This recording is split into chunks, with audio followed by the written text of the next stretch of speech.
It's like, go live. Warning, warning. All right, we're over it though. We're live. Welcome to Creating Comics. I'm Chad Harden. With me, as always, are my interns Ray and Perry. Say hello, guys. Hello. Hello.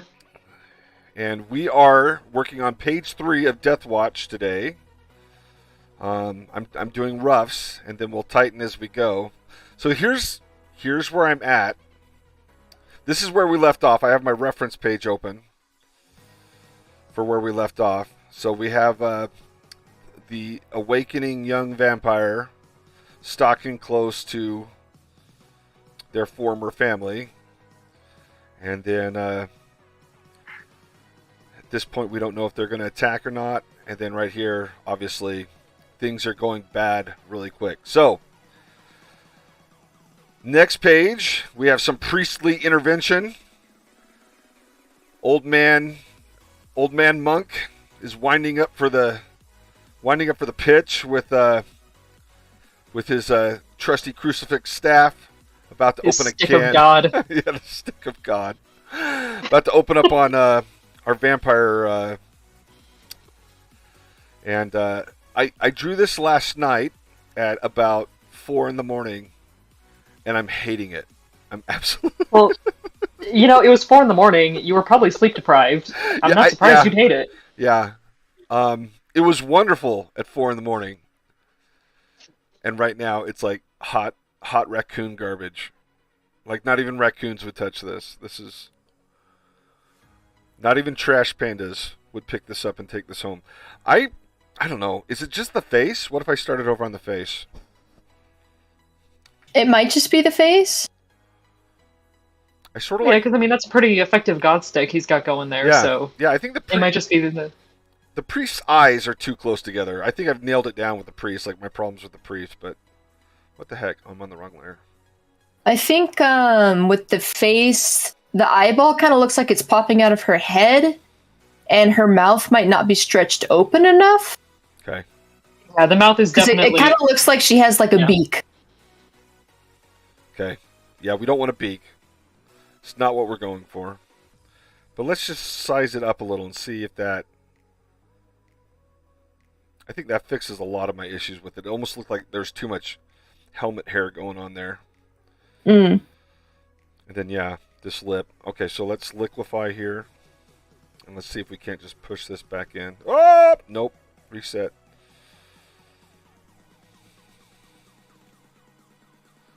There we go.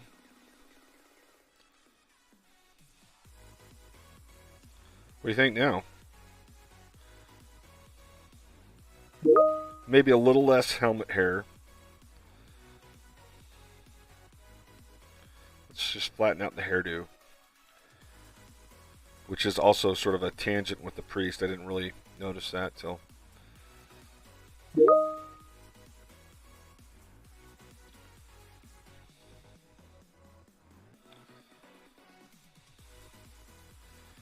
I think that's more effective. Here, let's do the flip test. No, I still hate it. Okay. Tag on it. All right. Do we nuke it from orbit? I say we nuke it from orbit. It's the only way to be sure. Sure. Yeah, probably. I like the hand. No, just kill it. It just needs to die. Yeah, no drawing at 4 in the morning. It never ends well, folks. It just doesn't. All right, so let's try this again. I'm going to go ahead and hide this layer. Oh, this is the next panel, which I think is sort of working well, but it's very rough still. So this is the actual smackdown. Kaplow. I like that. Yeah, he feels a little bit like Obi-Wan here. A little bit, yeah. Yeah. Yeah. So it's like, I should have It's kept got some drawing. good energy going on. Yeah. Oh. All right.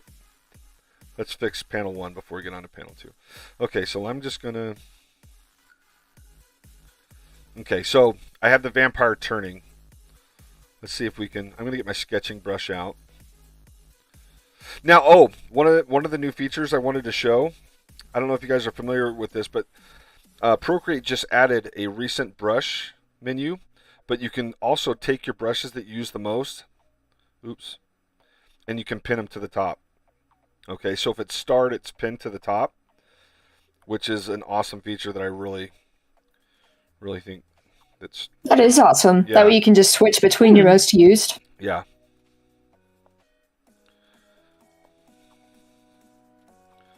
Oh, I just tried that on my iPad. That's lovely. Right? I love that. Yeah. That's wonderful. Yes. I love Procreate. Procreate never does anything that makes me angry. Oh, also, I just wanted to show this too. Hold on. So Nomad is basically ZBrush for your iPad, and then when you get done with it, you can use Procreate as your painting tool for your textures. That's awesome. Yeah. So anyway, That's 50 Shades of Neat. Yeah. Anyway, so I every night before I go to bed, I'm trying to practice like a couple hours on Nomad to see if I can get my 3D sculpting skills up to snuff. But I really like that it's all on the iPad now. Like I don't need to sit down and have my super duper laptop and desktop and all that running. Like I can literally just like be sitting in my chair with like 30 minutes to burn and say, okay, I want to practice my modeling, and I'm doing it. Excuse me. So if you have the new iPad with M1 chip, definitely check out Nomad. It is a memory hog. So don't have anything else open on it, but it is definitely a memory hog. And we have Mecha Jared. Hello, everyone. Would you like me to Discord with you, Jared? We're gonna we've already got started, so we're just gonna keep it going. And then JD Smith, there is something about sculpting skulls on the toilet. Now, okay, I didn't say on the toilet. Did I say on the toilet? I didn't say on the toilet, did I? No, you didn't. I just said chair. But thank you, JD Smith, for. Yeah. But yeah, Jared, feel free to hang out on the chat and participate there. So.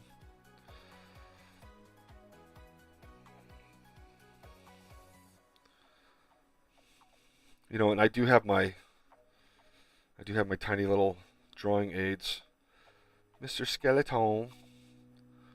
It's gonna help me get my angle here. Oh my gosh, so tiny. I know. It's so nice though. You can put them in your So pocket. So small. Yeah. Pocket skull. Pocket skull.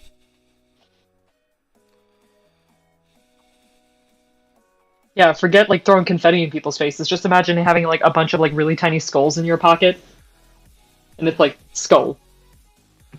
They sell these at there's a booth that sells all these anatomy tools at San Diego. I've spent thousands of dollars on them. I think they gave this to me for free after I bought like one of those giant ones. Remember like the giant ones that Chris Young had, and then he accidentally dropped it and like it exploded. Oh, Yeah. Christopher. Yeah, I have the same ones, but I don't take them to school for that. I was gonna say that sounds like a very tragic day. Yeah. No, and I think they're like $500, dude. They are not cheap. So that was a bad day for Chris. Mm.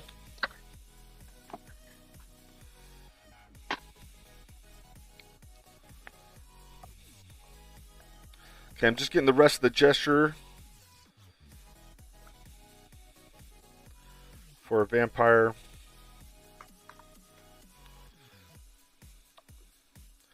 Like I said, I really did like those hands. So now I'm sort of upset with myself that I deleted them, but we're gonna get it back in there. Let me just check real quick on my reference.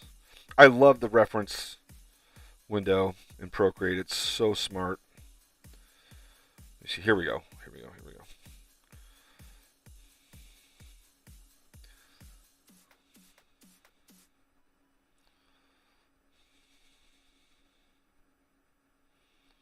Okay, I didn't like the helmet head before, so I'm going to hug it really close to the skull.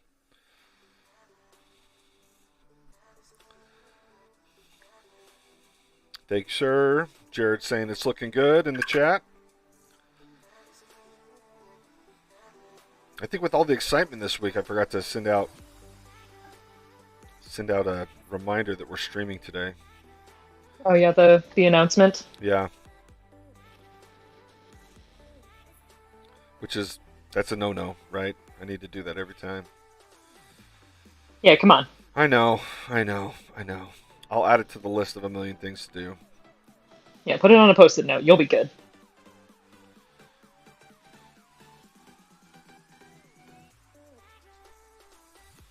Let's get a little bit more of this action. There we go. So I'm just like I'm scrolling on Twitter like the youth do. Uh-huh. And this and this Linedecker painting just showed up on my feed for some reason, and like I forget how fantastic he was, but then like I see paintings of his and I'm like, dude, like, honey, Linedecker, JC, wow. That guy was for real. I love everything about him. It's just like, okay, because the one I'm looking at, someone's in like some kind of, gonna hate myself for saying this, but he basically drew someone in like a fursuit. Like, I don't know if it's like a dragon or what, but yeah, it's two people, and I'm looking at the scales, I'm looking at like the way he painted suits, like even the color palettes. I'm like, it's so like kind of muted and subtle, but so effective. Like there's some orange in this picture, and it pops so well, and I'm like, you, man, like god tier artist right here. Yeah, and the other thing that I love is about Linedecker is you can recognize his paintings instantaneously. Absolutely. His style is so distinct and so influential. Anyway, yeah. Because, I feel like people, they go nuts over, like, Rockwell, which, like, I understand. Rockwell was also, very influential, very, like, very wonderful, but didn't Rockwell get a lot of his inspiration from Linedecker? Yes, that was my understanding, and it's been so long since I've taken an art history class. Like, I couldn't tell you, like, the authoritative, like, where I heard it or where I read it, but that's the impression that I got, is that Linedecker was the sort of the mentor to that era. And that he was like the OG. Right. And he was OG, like he was like straight up Great Gatsby OG, Living Large. Mm-hmm.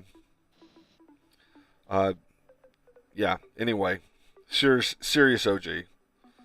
And then Rockwell was more of American Pie.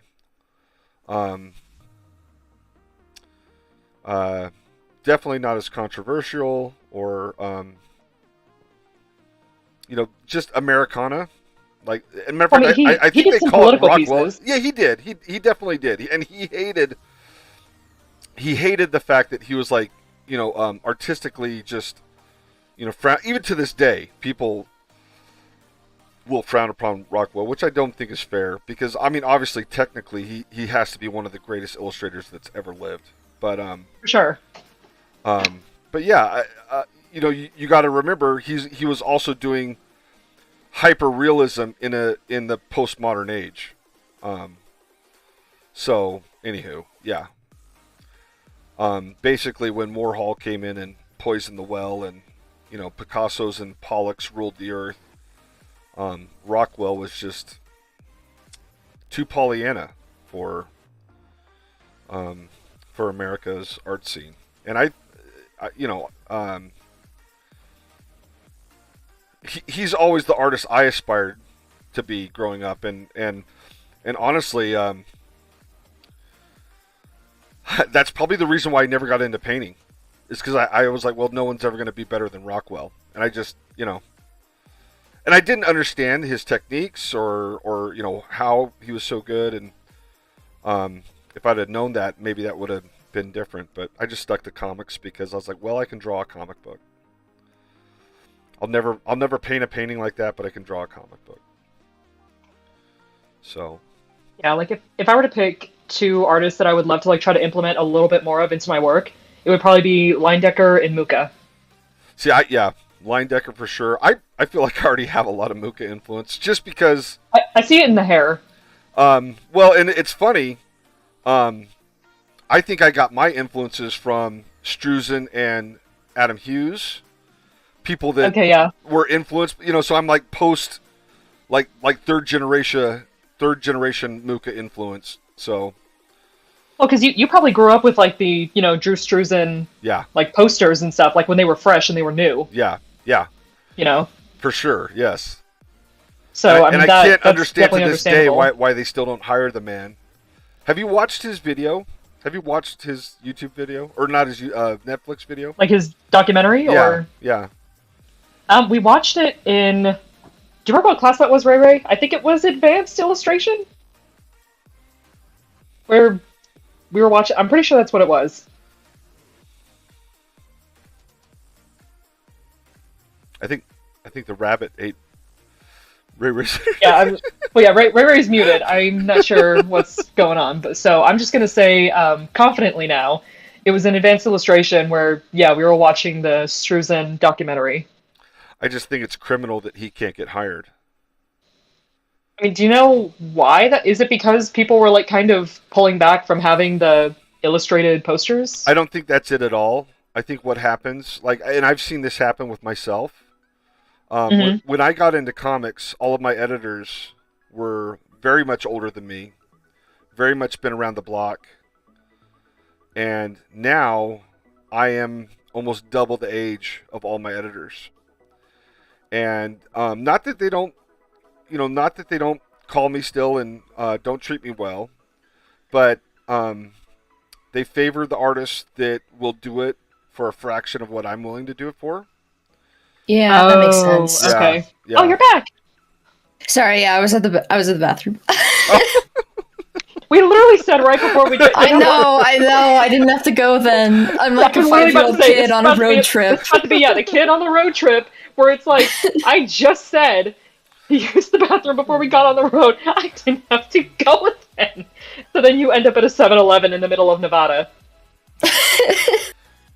It's funny. Those places are haunted. Mesquite, Nevada. That's where we had to stop on our CTNX trip. Oh, yeah.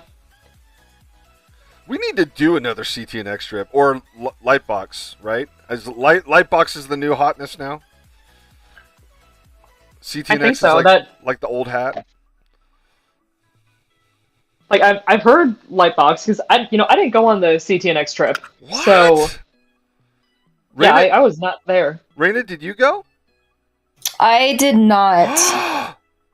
Neither one of you have been on the CTNX You were missing the both of us. Oh my heck. Yeah. Yeah, we need to go. It's not an option now. Now we have to do it. We're obligated.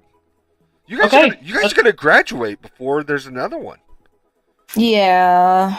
Oh, Could we go as like chaperones then? I don't know. We'll have to do like an intern one. Oh my gosh, can you imagine me and Ray Ray being chaperones? Like, excuse you expect me to watch people? It's better than me. It's better than me being the chaperone. I'll say that much.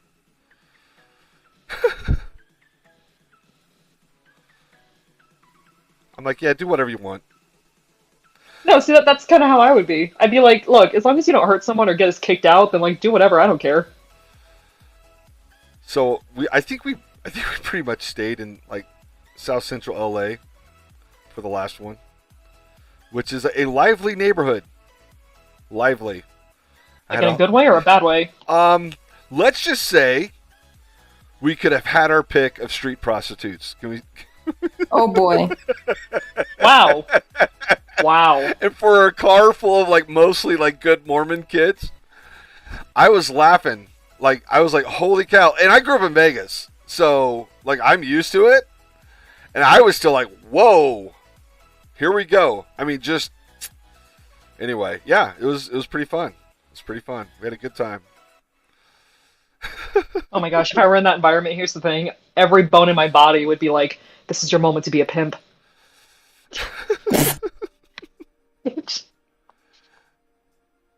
I swear to you, one of them had like a straight up Grace Jones outfit from like the 80s. Just high heels. Ooh, vintage. Yeah. It was. Yeah, I would have taken a picture if I didn't think my camera would have gotten stolen. But it was awesome though. Good times to be had. We love LA, right? I've never been. You've never been Really? to LA? I don't think so. Oh, we got to take you to LA. You've never been to Disneyland?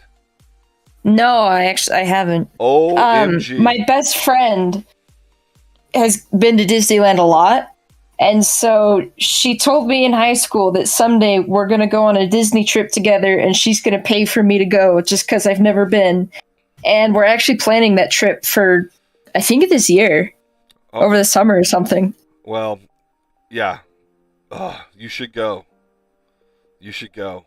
I wonder if it's like still not crowded because of COVID. Like, I would go now. I'd go. Well, I wonder if now. anyone can even get in because of COVID. Because didn't California kind of do another shutdown? No, I don't think they did. Oh, that's odd. I think everyone at this point is just like, okay, we give up. I think the general consensus is that Omicron, am I saying that right? Yeah. Omicron is not as deadly of a mutation as like Delta. Yeah. And so it's super contagious. And so I think the hope is that everybody gets it, gets the natural immunity, and then that immunity basically stays with us. Because I didn't know this, but that's how Matt joined us on the chat. Says awesome work. Thank you, Matt. We appreciate it. Make sure you like and subscribe and tell your friends. So anyway, I'm hoping that if that's what got rid of the 1918 flu, that hopefully basically we'll all get COVID, and we'll have natural immunity and things will get back to normal pretty quick here. So I don't think they're doing it anymore. I could be wrong. Now, first of all, do not listen to me for any advice on anything, even drawing comics, okay? There are other people out there that are way more qualified. All right? I pitch to you every week, and now you're saying, don't listen to me. I'm just saying, I am not an expert. I am not a doctor. I am not a lawyer. I am a moron that draws funny books, okay? So, please do not. Okay, can I please get you a shirt that says that? I want to get you a shirt that says that so badly. Yes, I'm a moron that draws funny books, and that's all you should ever. That's as far as my advice should go. Be like, should I listen to this moron who draws funny books? Maybe. But I hope that's what it is, because I'm ready to get out and do things again, and I'm an introvert. Like, I'm ready to. I haven't seen the Star Wars. So they've made that whole Star Wars land at Disney. I've never been. I've never got to see it. So I want to go. Let's go. That's like the one thing I'm most excited for. Yeah, for sure. Now, are you going to go to LA or are you going to go to Florida? LA. Okay. I like LA better, but I'm just nostalgic. I don't want to go to Florida because it's probably too humid for me. Oh, it is nasty. The humidity for us desert folk, it is no bueno. Yeah, good call. I can't even handle like Texas humidity. So Florida. Yeah, no. I lived in Texas for a year on the coast, and it was the worst. Never again. I think Texas is worse for some reason than Florida. I think Florida has a little bit of an ocean breeze. Almost like San Francisco. Like San Francisco's not bad at all. I don't know why. It's just not. I'm liking this a lot better, guys. Are you liking it better? Yeah, I think it's looking a lot better. That's much better. Mm-hmm. Yeah. No 2 in the morning drawings, 4 in the morning drawings, no more. Yeah, no, I remember a few years ago, I was visiting my father out in Texas, and like I was out to some like baseball game. It was July, and my little brothers, they were out like playing baseball or whatever, and like I went down because it was so hot. I just like you got I ended up needing like 3 IV bags. Oh my gosh. Oh boy. Wow. Because my blood pressure dropped so much. And people were saying like, people who were from Florida, they were even saying there, and we were up in like the Dallas area, I think. Yeah, it was the Dallas area. And people who were from Florida that, my father knew, they were saying like, this is so much worse than Florida. Yeah. And I'm like, well, yeah, I'm in an ambulance. so it's definitely not a good time. Yeah, it's like Texas can be tropical. It's weird. Texas is weird. It is. All right, cool. I'm liking that vampire, so let's get that back in there. I'm going to duplicate this. Oh, shoot. Hold on. There we go. Here, reading the chat. I'm probably going to mispronounce this. I think Morisabe or Morisabe? I don't know. I probably said that wrong. I'm so sorry. It says, try Prince Edward Island in Canada for humidity. One step outside and you're soaked in about 0.1 seconds. That sounds awful. I think it's Morisabi. Morisabi? Yep. Mori, did I get that right? That's what...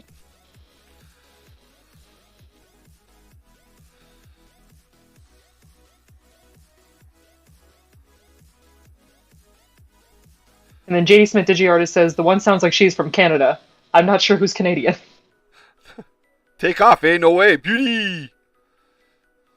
What? Speaking of Canada, next weekend, I will be in Vancouver for Fan Expo Vancouver. Wow. Assuming I pass my COVID test, which I think I will. I'm confident that I'll pass my COVID test. Morisabe. Okay, cool. And then after Vancouver, Canada, I'm going to Toronto, Canada. So I'm going to be like Canadian I love Canada. You know what I love the most about Canada? Let's talk a little bit about Canada. I love Canada. Canada doesn't get enough love. This is going to be the Canadian love special. But first of all, they put ice cream in their Slurpees. Can I just say, hats off to you, Canada, for making like the best thing ever even better. And why the hell don't we have that here in the States? Especially in Las Vegas. Anywho. Poutine, baby. Yeah. See, I'm not a fan of the poutine. That's just heart attack right there. That's like a dare. Poutine's a dare between lumberjacks. That's what poutine is. But ice cream Slurpees, I'm all in. Let's do it.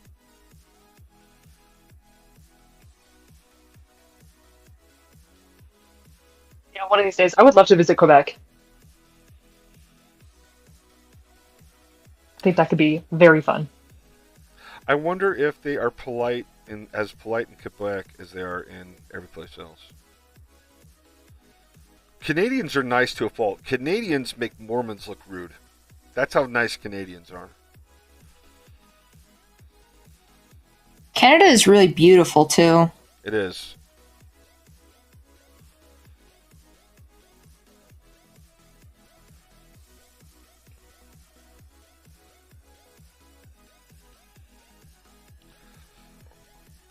Okay, guys. Here's the other hard question. Do I take this panel all the way down, or do I crop here and try and cram in like a tiny little inset down below?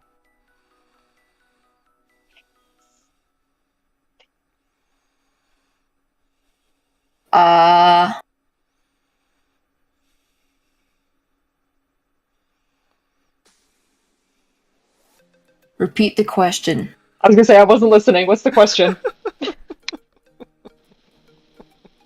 You both failed. That was your test. I know.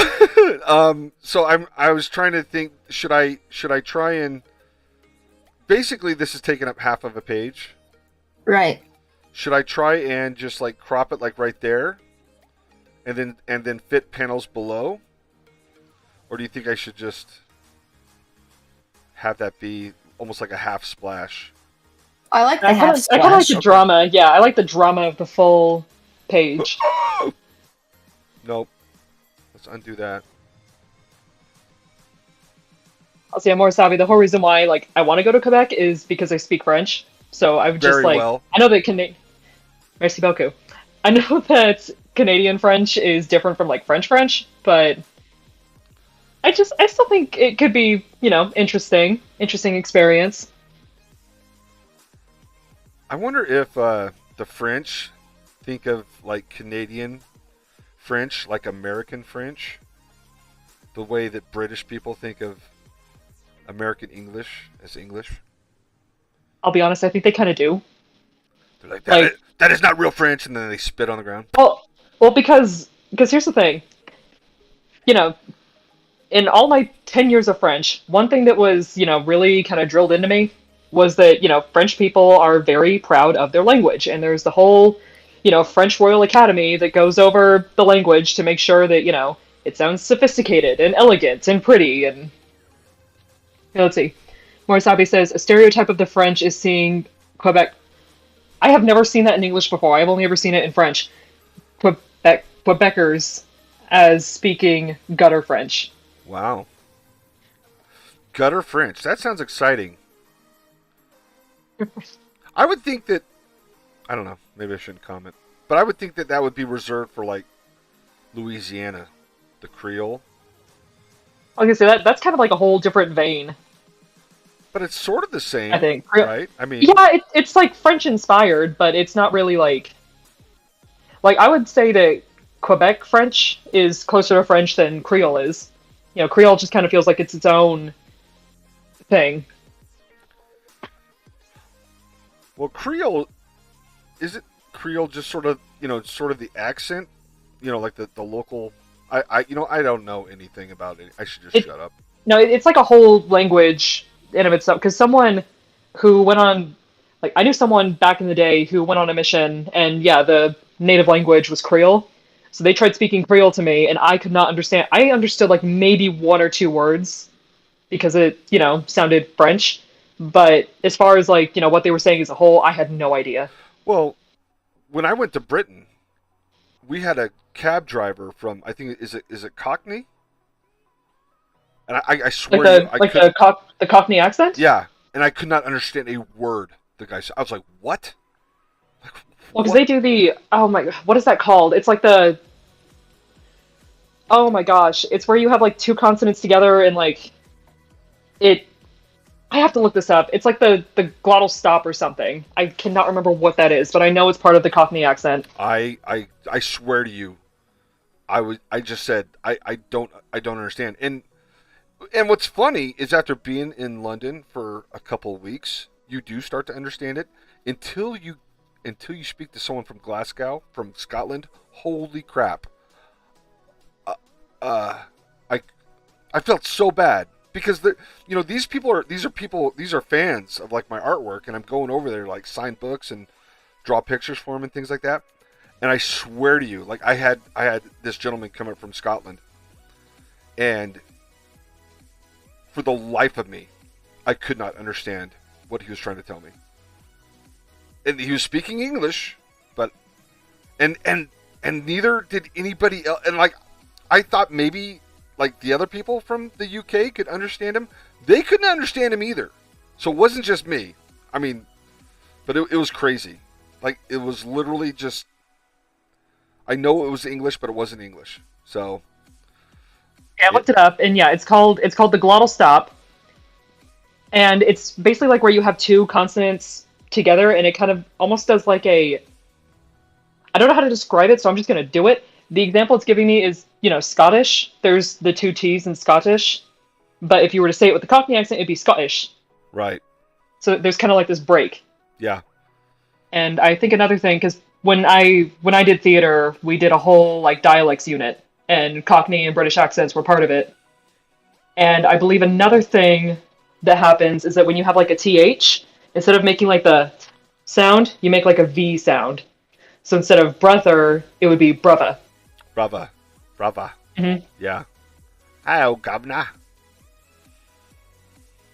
Yeah, it's just like those little, which I believe that's where the Australian accent came from. Well, because I know that back in the day, Australia was colonized, and that is where they would send like English prisoners. Yeah, I'm pretty sure it was a penal colony. Yes. Yeah, I'm pretty sure that's where the Australian accent came from. I think it came from the Cockney accent. I can't remember like which came from which, but I know that those two have something to do with each other. And see, Americans were the religious rejects. Like, America got all the puritanical, like, religious zealots. Can you tell? Can you tell at all that we got, like, the, anyway. I'd like to think about it. How does this always go back to religion? We're cutting this off right now, but anyway, yeah. Australia got the convicts, we got the Puritans. There you go. Welcome to America.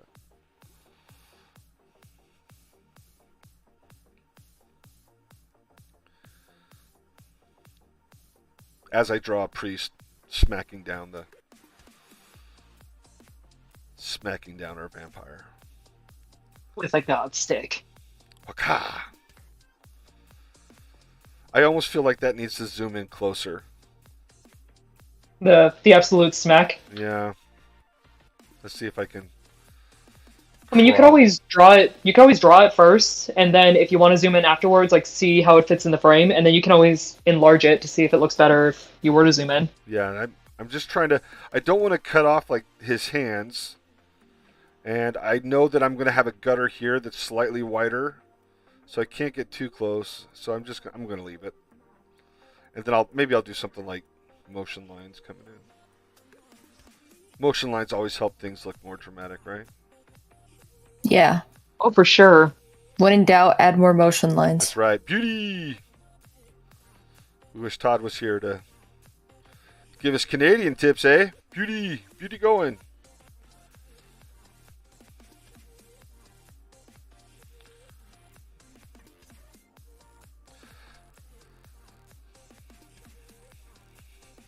Now I'm reflecting on my theater days. Sometimes I think I miss theater, and then I remember it was awful.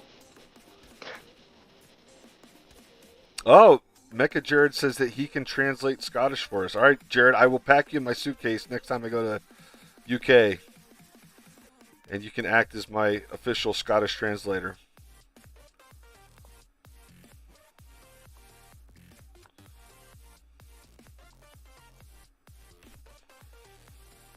Oh my gosh. Alright, maybe not so bad. For a second there I was like, I'm going to have to redraw this too.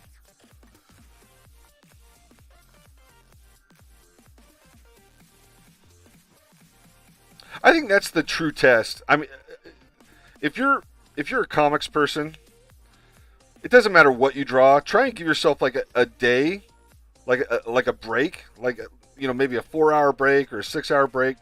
Come back to it the next day, and if you still like it, then it's good. If you don't, in the garbage it goes.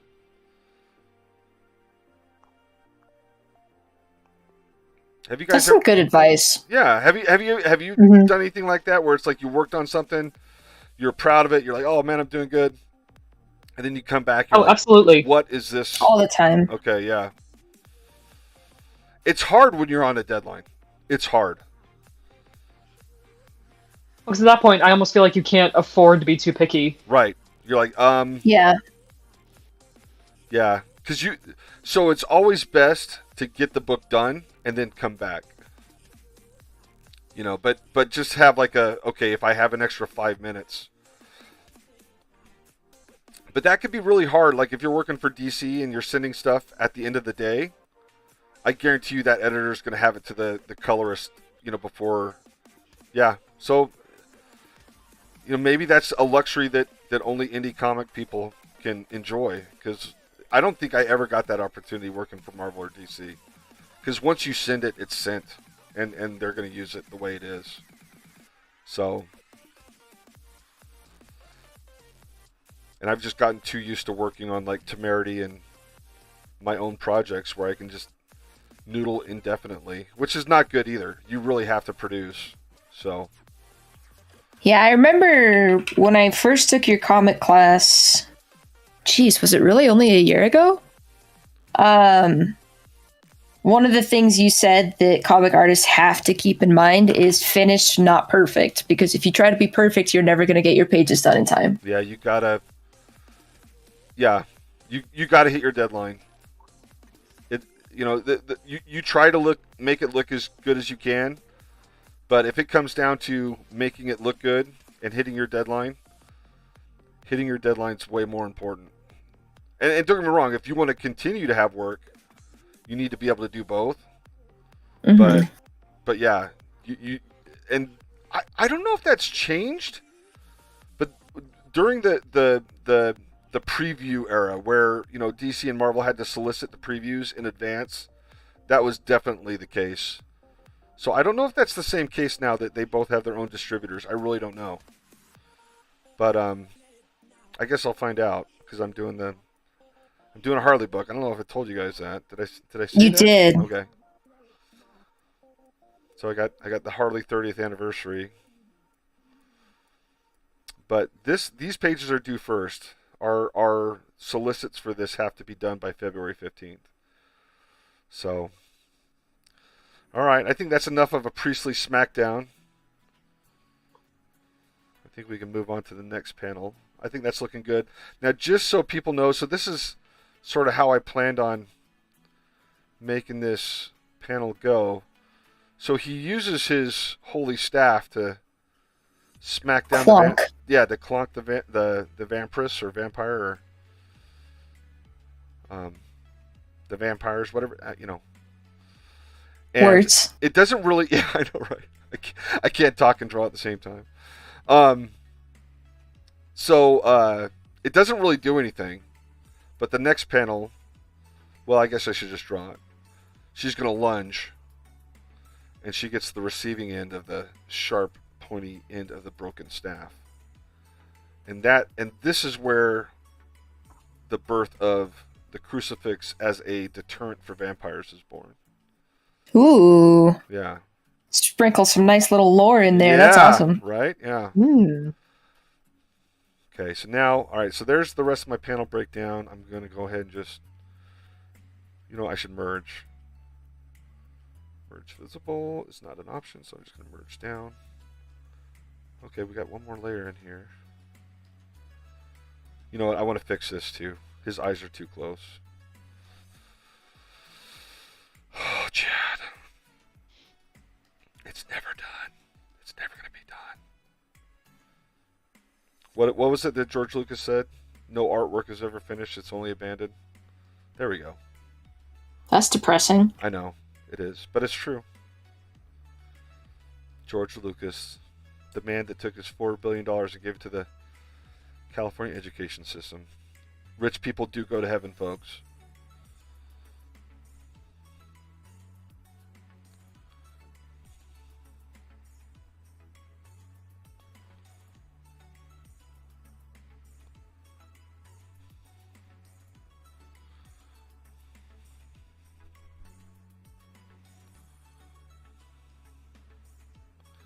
I should just do the whole gesture first before I focus on details, so I'm going to start that over again real quick. Do you ever forget your own rules? I do. Yeah. All the time. Yeah. Yeah. All the time. Yeah. You know, it's so comforting to hear, like, you having the same problems that I have. Well, and I'm out of practice. I really, I've spent so much time teaching that I'm rusty. And I gotta get back into production mode, especially over the summer. I mean, I got a ton of stuff to do. But look at how much better that looks already. Just going back in and establishing that gesture.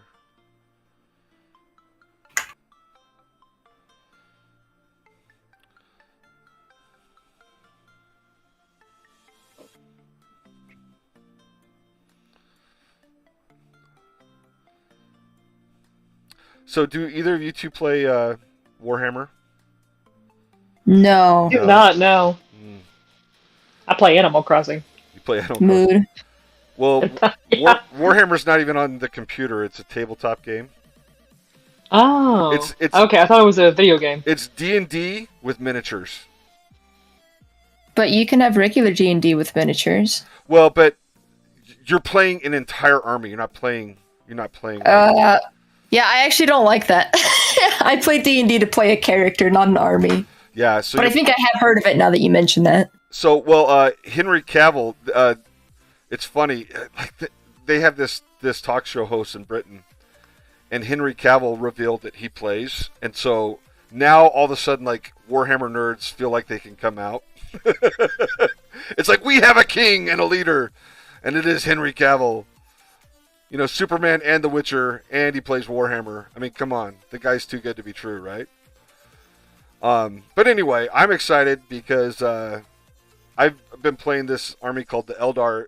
They renamed it Eldari because Games Workshop, in their infinite wisdom, forgot to copyright their own characters, and those characters, yeah, literally forgot to copyright their own characters, and those characters got stolen basically, or basically became public domain, and so That's now awful. it is. It's terrible. But they went back and renamed it A Eldari. They put an A and an A in the front and an I in the end. So it's A Eldari. But anyway, the updates to my army are coming out, and I am like stoked beyond belief. But just like my video games, I own thousands of miniatures, and I have maybe like 100 painted. And Joy is going nuts. Joy's like, you cannot buy any more miniatures until you finish painting all the miniatures you have. And they just like re-released the entire line. Hey, if you want to pay me, I'll come over and paint your miniatures. What? I'm not bad at it. Oh, you better. Oh my heck. Okay. Everyone heard that. That's legally binding now. Yeah. Like I said, if you pay me, I'm down. I love painting miniatures. Okay. All right. Ray, that's wonderful, but 10 comic pages. Oh. Stop. I'm working right now. Leave me alone. Which is the same reason why I don't have mine painted. Well, I graduate soon, and then, like, while I'm looking for another job. You'll come paint my miniatures? Mm-hmm. Oh, boy. I genuinely would love that. That would be so fun. It is fun. It's so therapeutic. It's so therapeutic. It doesn't matter how bad your day is. Like, you sit down to paint that miniature, and your day is going to end. It's therapy. It's therapy and a hobby. It's so good. And I love doing it, but I literally... I'm the same. I got so much comic stuff to do. I can't play at all. And I'm bummed out. I'm totally bummed out because some of the new miniatures, I'm so excited. I wish you guys played so I could geek out with you, but... I mean, I like miniatures. Like I said, I don't play, but I play D&D. You know what? I'm going to get you into it. You're gonna hate, oh, no. You're going to hate me forever. I'm going to have you come over and paint them. And then I'm gonna make you play. Look at that grave you've dug for yourself, Ray. I know. Look at that grave you get to lie in now. I like more simulator games. I don't know. I just can't see myself getting into it.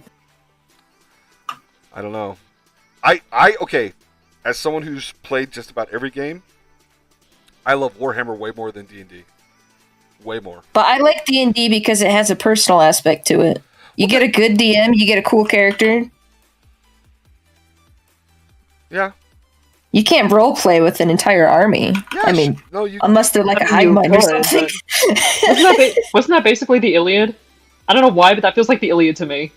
You just roleplay as an entire army.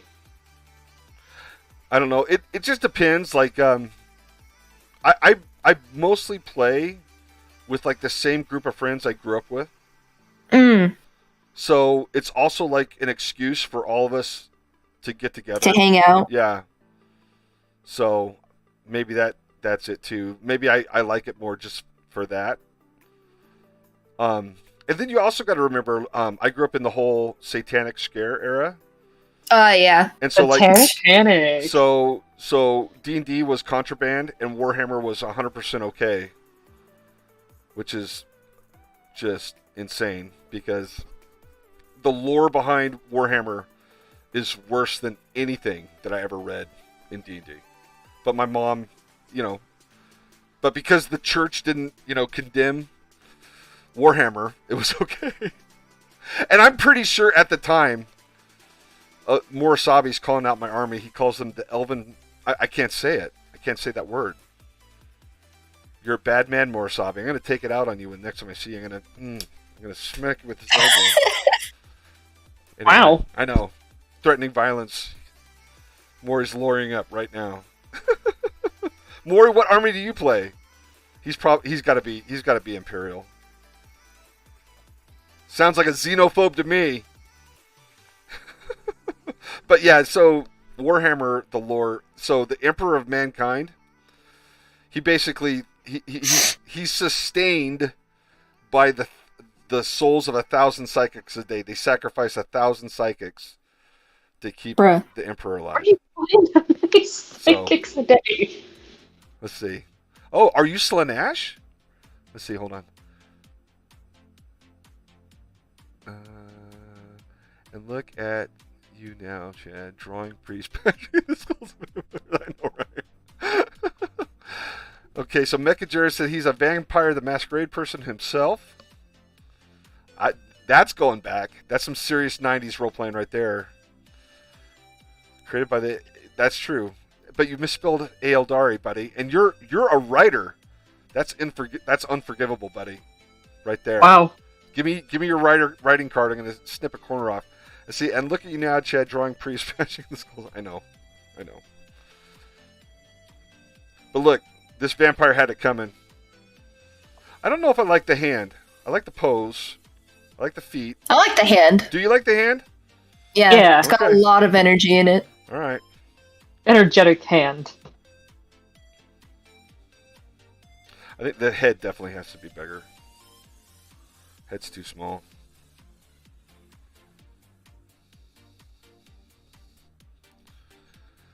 We'll have to live stream me painting my Warhammer miniatures. That'll be fun. Well, too big.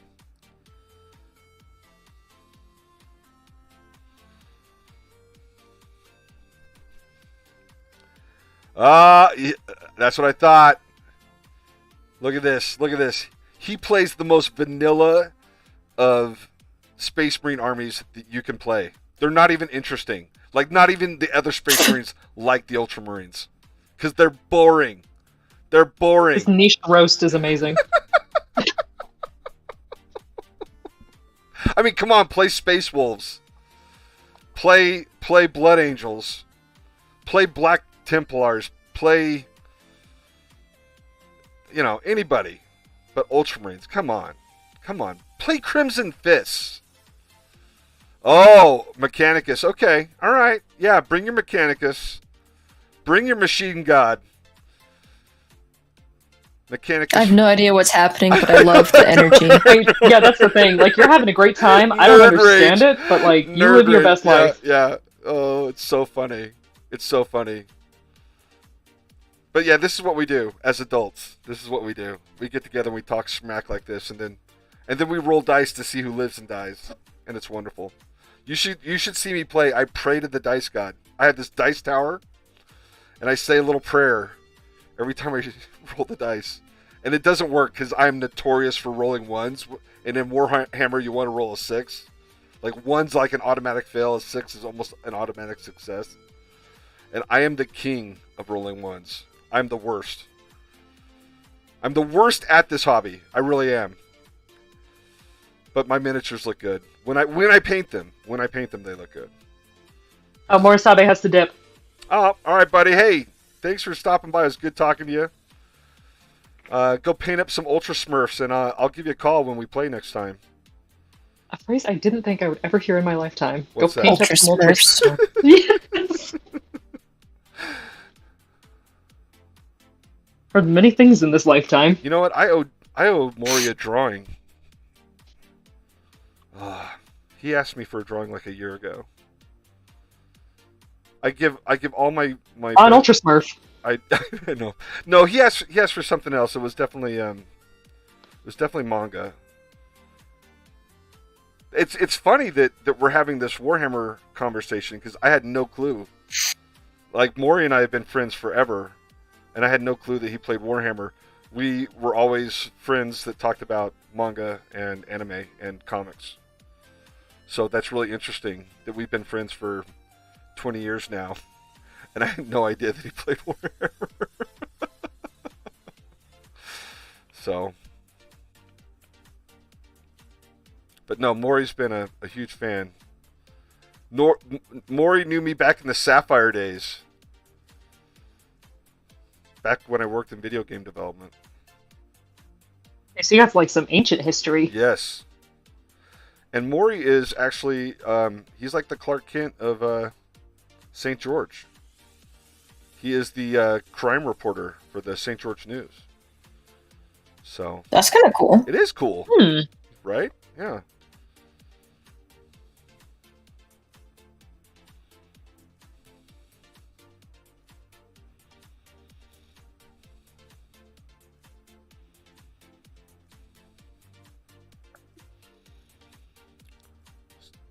So, our vampire lass did not appreciate getting hit with the holy stick. I mean, I can't imagine that she would. Yeah, she's taking it personally. I mean, she might be into that, but like that's her prerogative. I'm gonna say she's not into it. She did not take it. Okay. All right. She took it the wrong way. Wow. I mean, normally What's the right way to take being smacked by a god stick? Like, we got to change the subject, or I'm gonna say something that's gonna lose me followers. so like the weather has been great today. It's almost 50 degrees. So I went out and ran outside today. First time. Good job. Yeah. First time since winter. And I should preface that with I'm doing the couch to 5K. So I run for 30 seconds, walk for 3 minutes, run for 30 seconds, but you do that for like an entire you do that for like I did it for 4 miles. Oh, wow. But you do that, and the hopes are is that you build up enough cardio strength to where you can start running full time. So, I just play Beat Saber. That's how I get my cardio. Dance Dance Revolution. Holy cow! Is that Beat Saber? Is Beat Saber like the new Dance Dance? It's similar. Yeah, it's actually been out for a few years now, but it's VR and you wield dual lightsabers and you try to hit the notes as they fly by. Are you a and Jedi? you have to like. It's not like official Star Wars, but they're lightsabers. Okay. And it's a lot of fun. You have to like dodge obstacles and not hit bombs and all that sort of stuff. And you can choose like the intensity and that sort of thing. I love that. I love it when you can get fit doing something that's fun. Yeah. I've always had a really hard time being motivated to like do traditional exercise. So when I tried this game out and I actually really liked it, I was like, finally something I can do to get some exercise in that I don't hate by the third rep. Yeah. I find walking like mentally soothing. Like, Yeah. Walking is nice. Yeah. Especially when you're walking outside. It's not as much fun when you're in the gym. Last time I was in a gym, I witnessed something terrifying. Something completely horrifying. And I'm glad something you can share on stream or no? Well, okay, so I was walking on this treadmill and it was super busy. So all the treadmills close to the door were all taken up by people. And there was only the treadmill on the very end, like the far end of Vasa, right by the swimming pool and the restrooms. Mm-hmm. And there was a girl making a beeline for the restroom. And there was a guy that was visibly trying to, like, stop her. And, like, he was, like, grabbing her arm, trying to get her to, like, stop or whatever. I don't know if they were a couple and they were fighting. But, like, the dad alarms in me were, like, going, you don't touch people this way. You know what I mean? Like, obviously, she did not want to be around him, obviously, right? Okay? And was just, like, heading to her safe space, which obviously was the women's restroom. Right. And he almost walked in the women's restroom. Oh my gosh. Yeah. And, like, and you could tell, like, he was pissed. But here's the other thing. And I'm like going, okay, I'm gonna have to say something, but this guy's gonna murder me. Like, he looked like he was a monster. Like, ripped. Like, hats off to this girl for having, like, the strength to, like, break his grip. Because this is probably someone that had a 600-pound deadlift and a 400-pound bench press. I mean, he was a monster, and he was big. And, like, my whole goal was, like, okay, if I have to do something, I just gotta call attention to all the other monsters in the gym and hope that somebody avenges me. Because this guy would have, I'm an old man. I couldn't do anything except bring attention, like, hey, stop that. That was my plan. You know what I mean? But she got away from him. But anyway, gyms can be scary. They're scary places. Like, I'm not a big guy anymore. Like I used to be. I used to,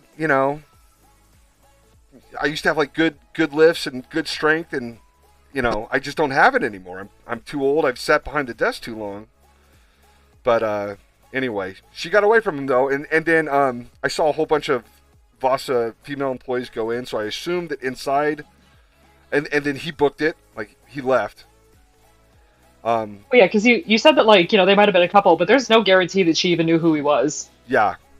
Well, and like I said, as a father, you're freaking out, because you instantly substitute that person for your child, and anyway, but there were a bunch of employees that went in, so I assume there's like a phone or something in there that they can call. But it makes me wonder, like, is there I wonder if there's like a back door that they can get out of from that room.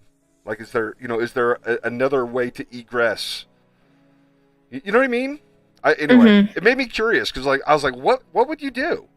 What would you do if like you were in a bathroom, and who knows if she had a phone, and what if he just like sat out there and waited for her? Anyway, my mind was going. So, I like walking outside because there's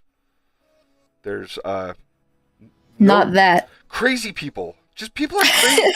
People are crazy anymore. Like, why? Anyway, I don't know. It's just upsetting, and you don't need. And I think I've thought about that for like 2 weeks now. Like that scenario just going over in my head. Like, what would you do? And that's not the first time something like that's happened. And the last time something like that happened, I was in Cedar City, Utah. And thankfully, I'd just gotten done doing CrossFit. I was probably about 33, 34 years old. And I was in like the best shape of my life. But, and I did have to confront the guy. I literally had to confront the guy. And the girl he was harassing was able to escape. I still thought I was going to get, the crap beat out of me, because the last time I was in a fight was in high school, and this guy, had motorcycle leathers on. I would have been murdered. But I must have looked like sweaty and muscular and scary, because it was enough for him to pause and enough for her to get away. But it's just, anyway. And I guess that was out in the open. That wasn't at a gym. So maybe we're just living in a crazy world. But anywho, you think about it. You think about it all the time. Especially when you have girls, you think about it all the time.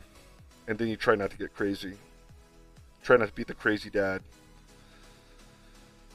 I don't know. That got dark. Sorry, everybody. Trying to keep it light and fun, but I encourage everybody to do self-defense classes and concealed carry, because we're living in strange days.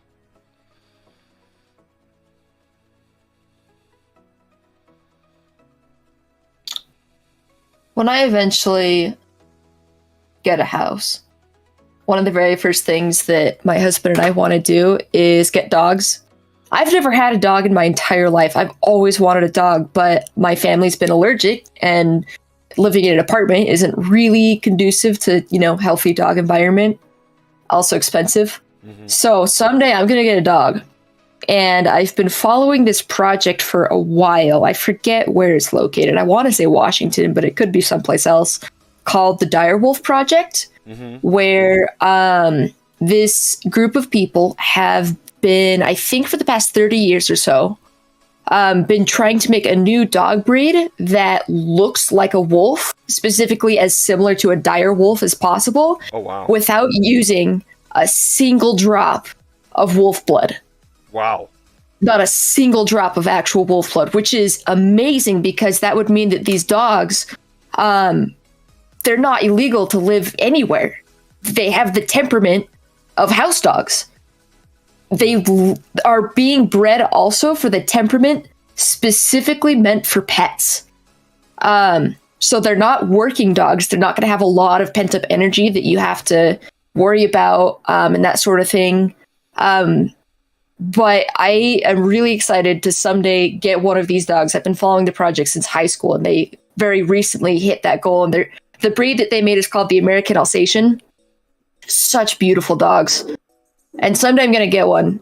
And I don't really want concealed carry. I've got a pocket knife, that's good. But soon I'm gonna have that dog.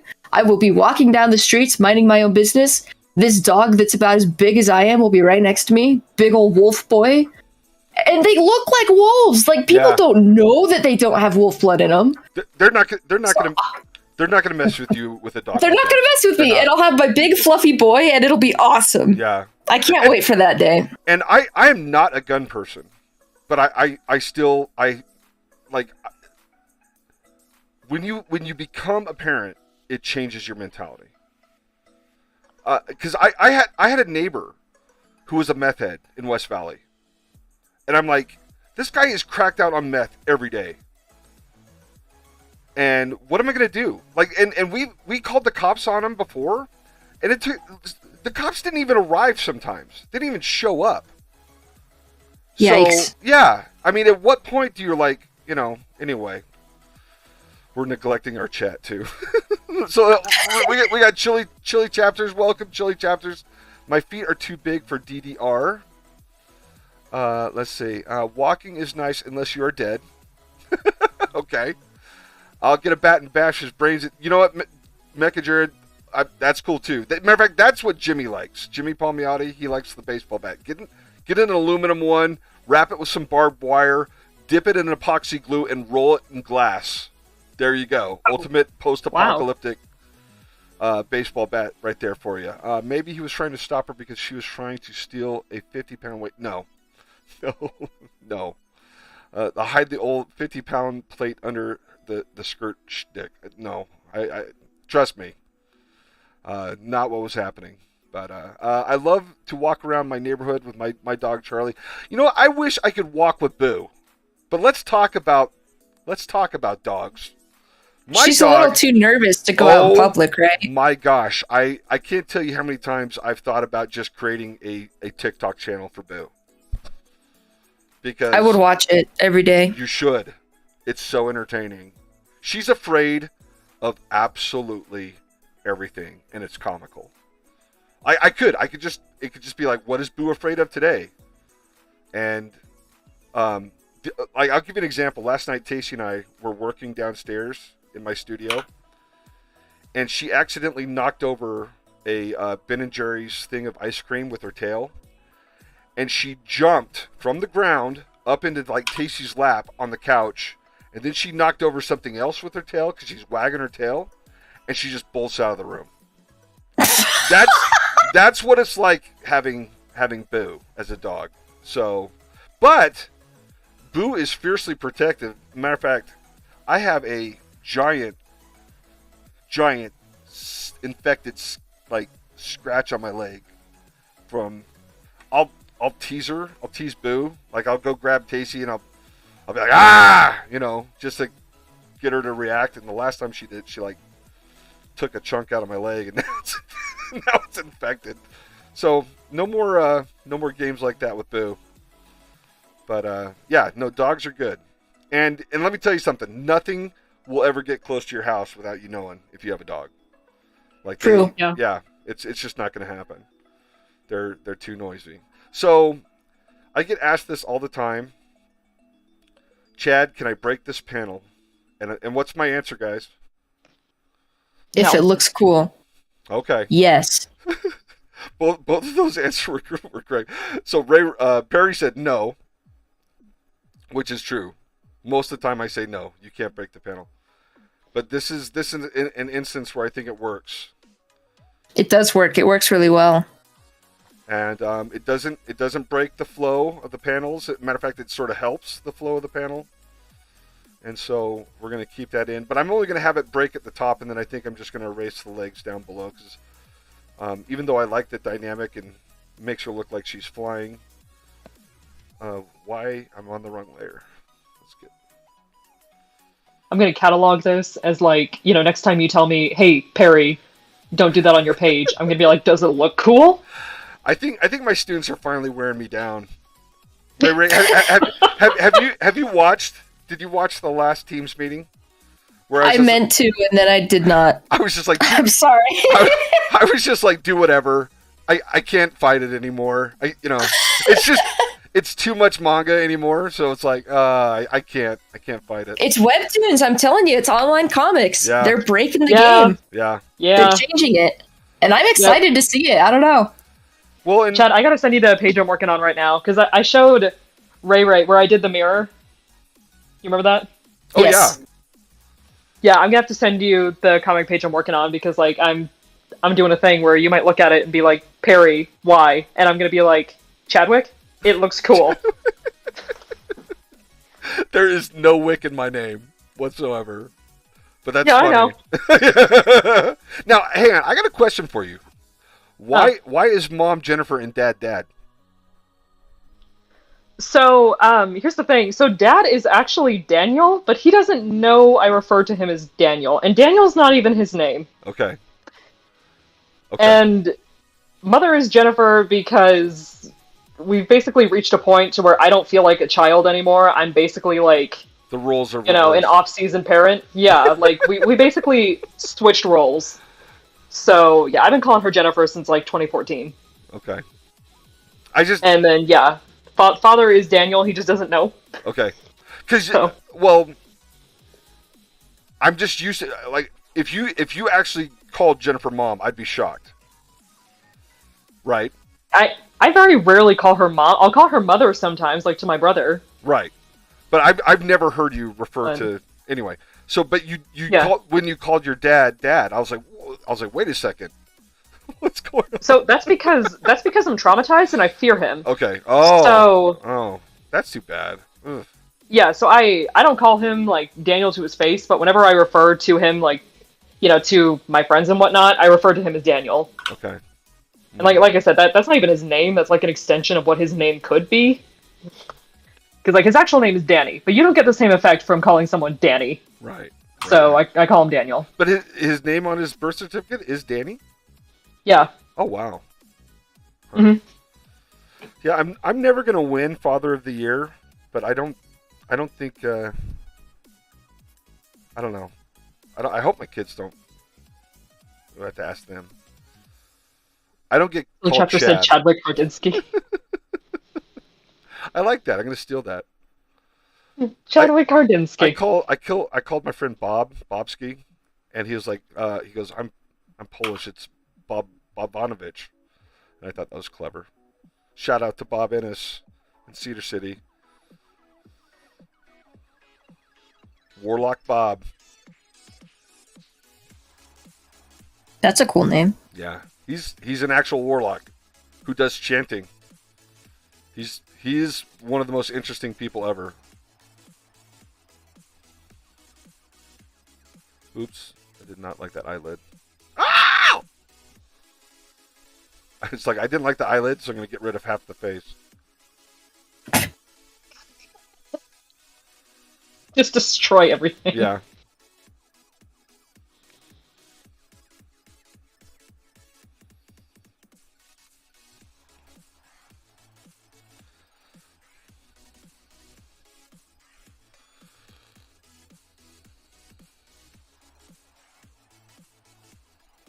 Okay, so this last panel, they're basically tackling. So let's merge. Once we like it, we merge down. Everything nice and separated. And let's turn this off and let's figure out this tackle. Oops, let's add a layer and then figure out the tackle.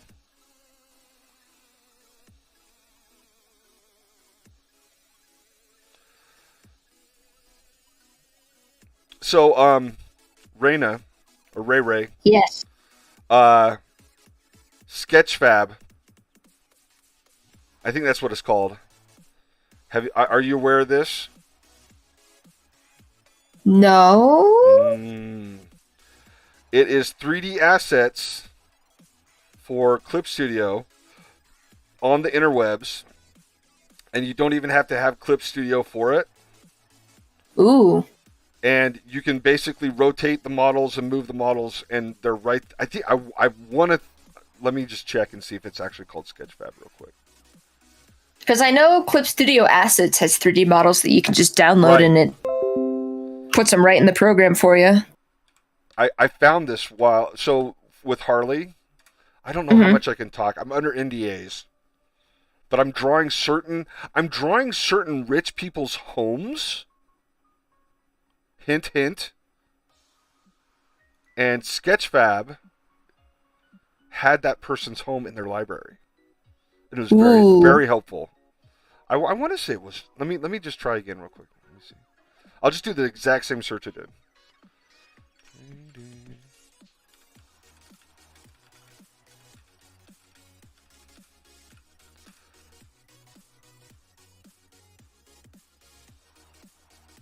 Yeah, it is Sketchfab. I'll have to check that out then. Yes, it is. It is awesome. And like I said, even if you're not on a PC, if you're just on a tablet and you want to add 3D assets, they have libraries, and you can pose it out and just take a screen grab, and away you go. So that's awesome. Yeah.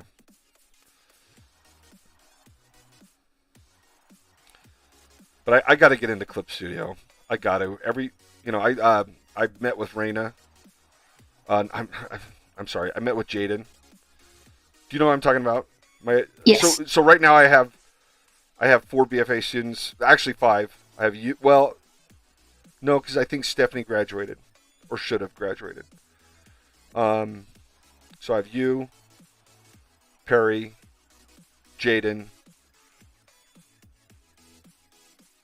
and then Aaron.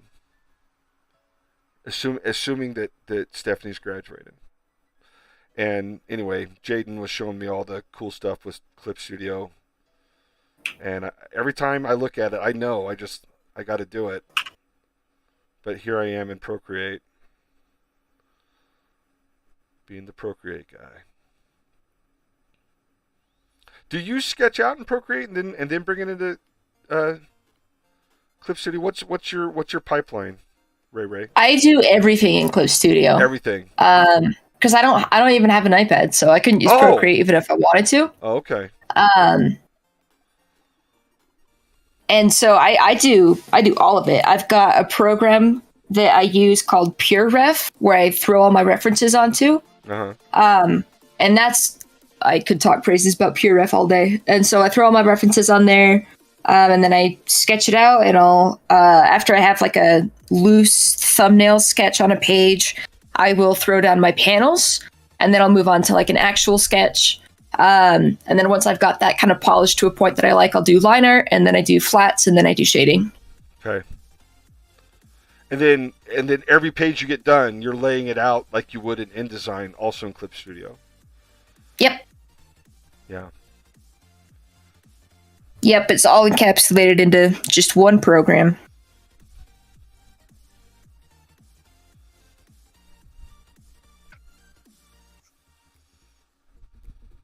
I don't know if that reads. Time to erase and start over.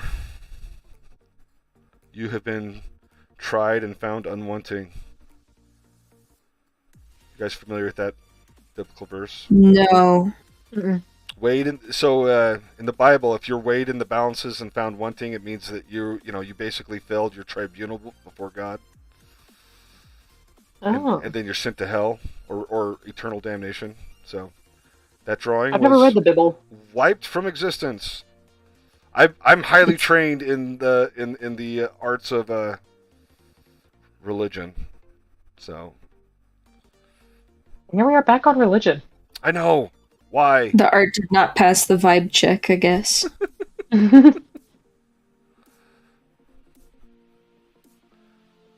It always comes back to religion. There we go. I like that. Okay, I like that. Like, she's right at his neck. That's fun. And then we can have him, like, freaking the absolute F out. Right there, about to get a snack. And he said, no. Let me get my, not today. What do we say to the god of death? Oh, not today, Satan? Yeah. Just not today. Maybe tomorrow. Yeah. Not today. Not today. Yeah, just not today. Let's see. Not feeling it, man. Chili Chapter says, Bob, Maury, Chad, and I go. Wait, yes. Yes, we do. Matter of fact, I've known Bob. Oh my gosh, I've known Bob for 29 years. That is longer than I've been alive. I was about to say that same thing. Wow. Let's see what Chili Chapter says. The Clip Studio just came out with an update where you can use your phone as a tab mate. Wow. I don't know what that means though. I'm enthralled though. If you know how to use Photoshop, the learning curve for Clip Studio is small. A lot of hotkeys and layouts are the same. Okay. That's true. I have no excuse not to learn Clip Studio except I don't know. I'm lazy. It's so good. It's so good. I'm just lazy.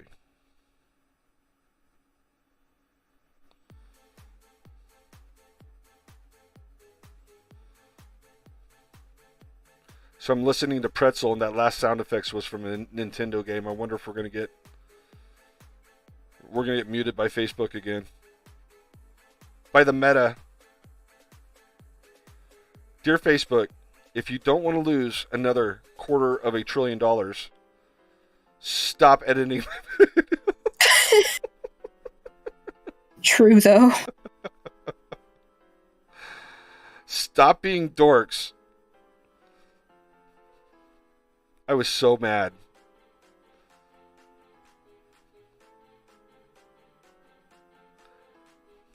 Because I'm like, if it passes mustard for YouTube, YouTube's owned by Google. And I think Google's a bigger internet authority than Facebook. So if it passes mustard for YouTube, it should be okay. That's my thought process. Like, I thought to myself, I'm like, you're gonna look Mark Zuckerberg in the eye and tell him to stop being a dork? Like, I can't remember what you said, but like, I was hanging out with my cat, but I'm like, you're gonna look Mark Zuckerberg in the eye?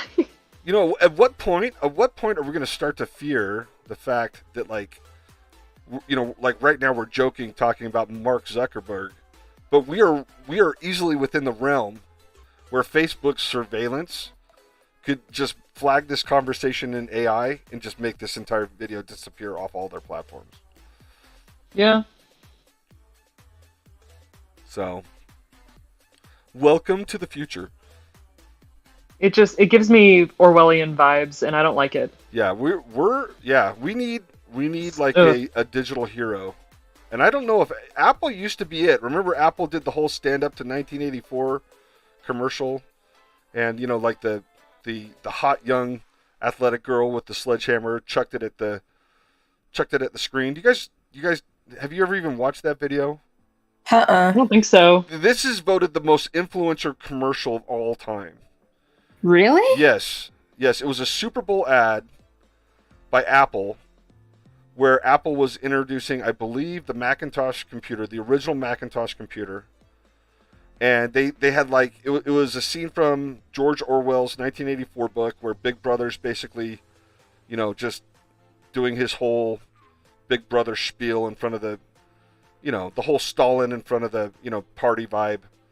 And Yeah. they had this young athletic girl run in and all the people are like dressed in this like this neutral gray, you know, cool gray, depressing outfits, and she bursts in and she's like in a white tank top with these bright red shorts, and she just chucks this sledgehammer and nails Big Brother in the face, and the screen explodes. And like, so the answer to escaping the Orwellian future of IBM and Microsoft was Apple Computer. And here we are sort of in that future, and I think Apple is a little bit better than like Facebook and Google, but you know, because I know that they allow you to like give options that protect your information, but let's face it, I mean, they've got to be collecting their own data. You know what I mean? They might not be sharing it with like Google and Facebook, but they're collecting it for themselves. So anyway, I don't know.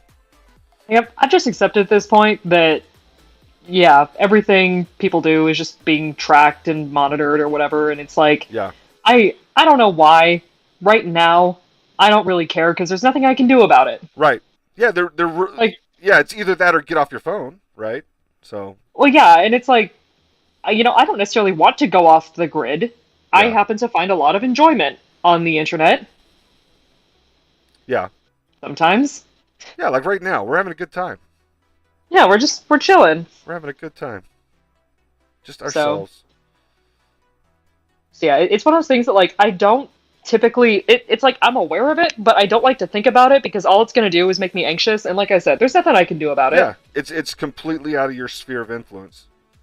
Yeah. Your options are to remove yourself from the modern world, or to live with it. Yeah, you're right. But I do think it's interesting though that we used to make fun of people for like they're like, oh, they put listening devices in your television, and we're like, oh, those people are crazy. And now we know that they're putting listening devices. Well, I mean, that's why I don't have an Alexa. Yeah. Like I've never had an Alexa because that kind of, like my phone alone unnerves me. Right. You know, like when you're talking about something and suddenly you start seeing ads for it, and it's like, okay, Yeah. that's a little, dose of reality that I didn't need. But, I don't need something that can actually talk back to me. Yeah. Well, and the way they pounce on it too. Like, were you in my ZBrush class when I said, okay, watch, I'm gonna make a mattress ad appear in my phone. So I started talking about, how I was sleeping really bad and how I needed a new mattress, and like within 5 minutes, I got the mattress ad. Oh, That is I hate that. creepy. Yeah. I hate that. Yeah. No. Yeah. Ugh. No, and it's Oh, anything. that makes me 50 Shades of uncomfortable. Like all of a sudden, I started getting lawyer ads. Like all of a sudden, and I'm like, what is going on that I'm getting lawyer ads? And then it occurred to me, I was at the car wash the other day, and while I was at the car wash, my truck. You know how you're supposed to put your truck into neutral when you go through the car wash, and then it just sort of feeds your car down that like Mickey Mouse track thing, and then it washes. Yeah, you hop on the conveyor belt and you're just on your way. Somehow my truck got pushed in front of the little track thing, and I literally like coasted in the back of the car in front of me while in the car wash. Okay. And so we get out of that, and thank goodness it was actually a fun experience because the guy who I backed into was this old school Las Vegas construction guy who like knew my dad and knew my grandparents. Oh, and, you lucked out. Yeah, so we like ended up having like a 45-minute chat about memory lane, like growing up in Las Vegas and doing construction work. And yeah, so I did luck out, but I couldn't figure out for the life of me like why I started getting those ads, but basically I was involved in an accident. It was in a car wash. I wasn't at fault, except that I hit him from behind, which I guess makes me at fault. But you're still on private property. You're not on a public road. So it would have just been insurance anyway. But he had a ball hitch on the back of his car, so his car was 100% okay. And I had like a microscopic ding on my filter, or on my bumper. I don't know why I said filter, but oh, that's a human hand, not a vampire hand. Oh, I gotta redo that. Anyway, but all of a sudden I get all these Robert J. DeBry and, how's your neck? Do you need a chiropractor? All this stuff. And I'm like going, oh my gosh, it knew that I was in an accident just from that. That is creepy. Yeah. Yep.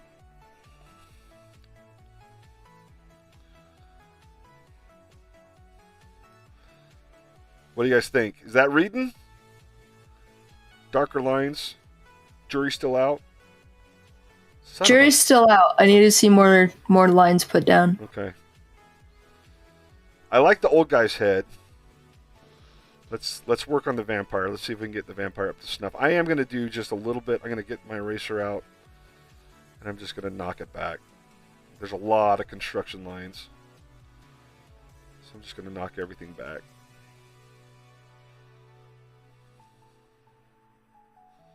Then I'm going to get rid of the claw hand on this because it's a guy's hand and not a vampire's hand.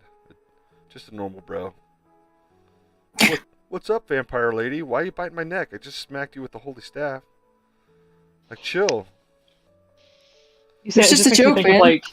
It's just a prank, bruh. Take a chill pill. I think that's my favorite thing to watch on TikTok is people getting beat up over their prank videos. Oh my gosh. It's so cathartic.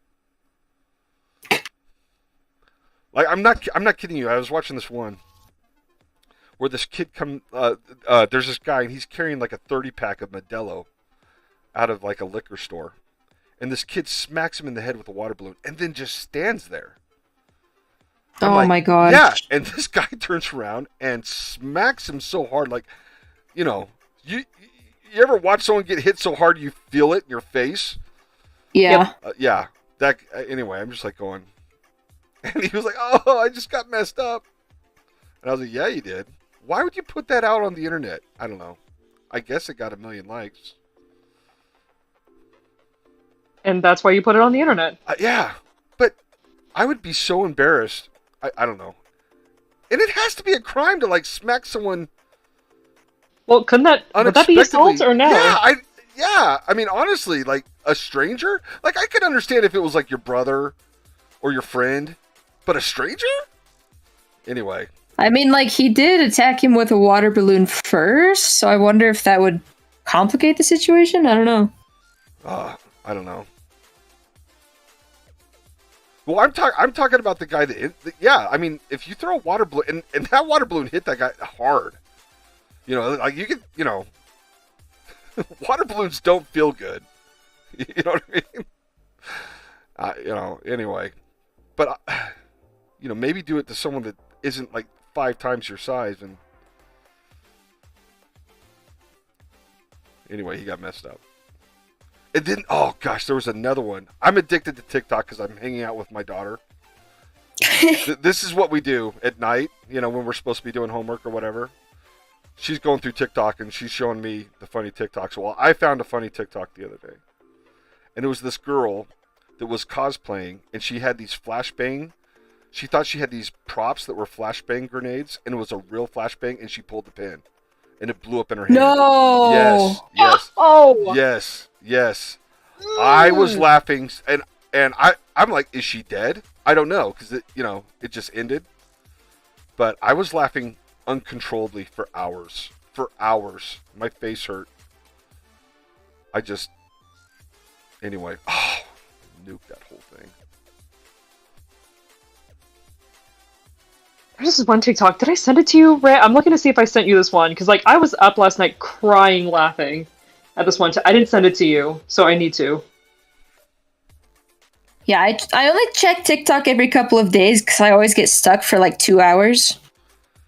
And but I make sure I always watch the ones that people send me. And then Perry sends you the macaroni and cheese TikTok. Yeah. Oh, when you're supposed to be dieting. Okay, I just sent you a TikTok, Ray, because I was crying laughing.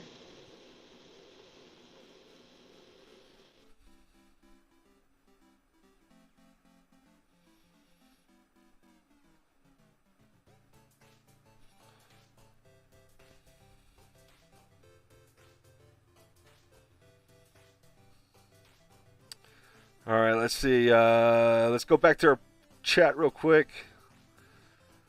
Mekajer says, it's why I don't learn a lot of new stuff. I'm just and then it's the Zuckatator. Maybe the group of Anonymous could take down the... I don't think... I think Facebook's too big.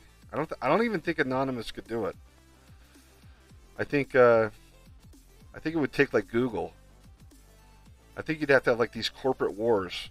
But I didn't understand how big Google was. Like, I didn't know that basically Google is the internet for the entire world outside of China.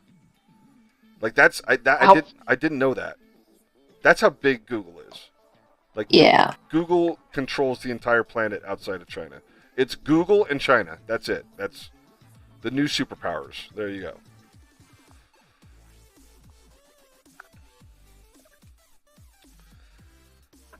Yeah.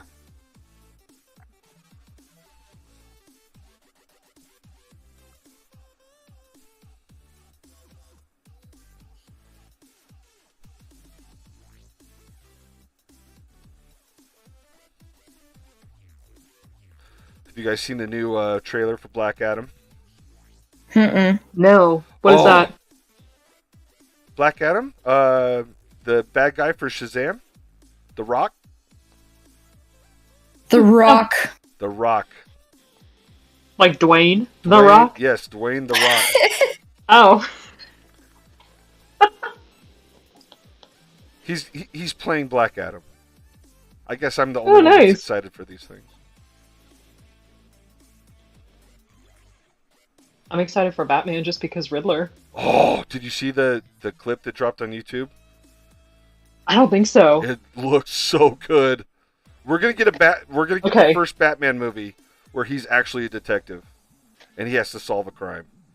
Okay, wait, I'm gonna go looking for it right now because here's the thing. Ever since the first trailer came out for this Batman movie, I have been losing my mind because, like I said, Riddler. Like, I love the Riddler, and I don't feel like there's enough Riddler content out there, and it drives me nuts. Like, I get it. Everyone loves Joker. Joker's great. Woohoo. Ha. Crazy clown man. Yay. But Riddler. You want to see someone go toe to toe mentally with Batman? Yeah, basically. And here's the other thing, because, okay, I know this can start up a whole thing, but I have seen many debates. I've seen many debates about who is like the better villain, basically. Like who is the better villain, Joker or Riddler? And I've seen so many different arguments because people are like, well, Joker is so like, I mean, he has the chaos factor to him. He just kills. I think his body count is higher as far as like, people who he's murdered. And it's like, okay, yeah, sure. But like, I feel like, I don't know if this would qualify Riddler as like being a better villain, but I feel like Riddler is just better in general because I respect the fact that he is literally just out here to do whatever he has to benefit him. And if that means teaming up with the, GCPD, then he will. And it's like, yeah, he's just out here to benefit him.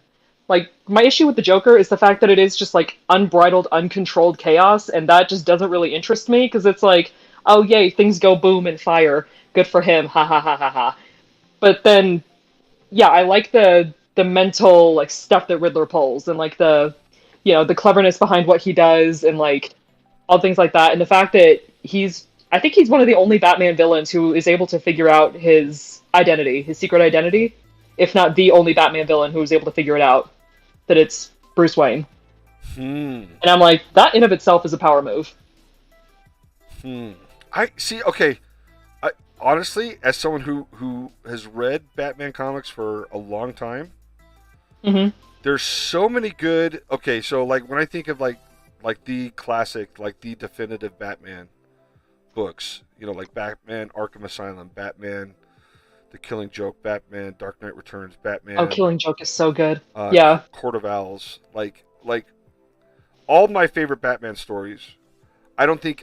Maybe with the exception of like, oh my gosh, I'm gonna have a middle-aged moment.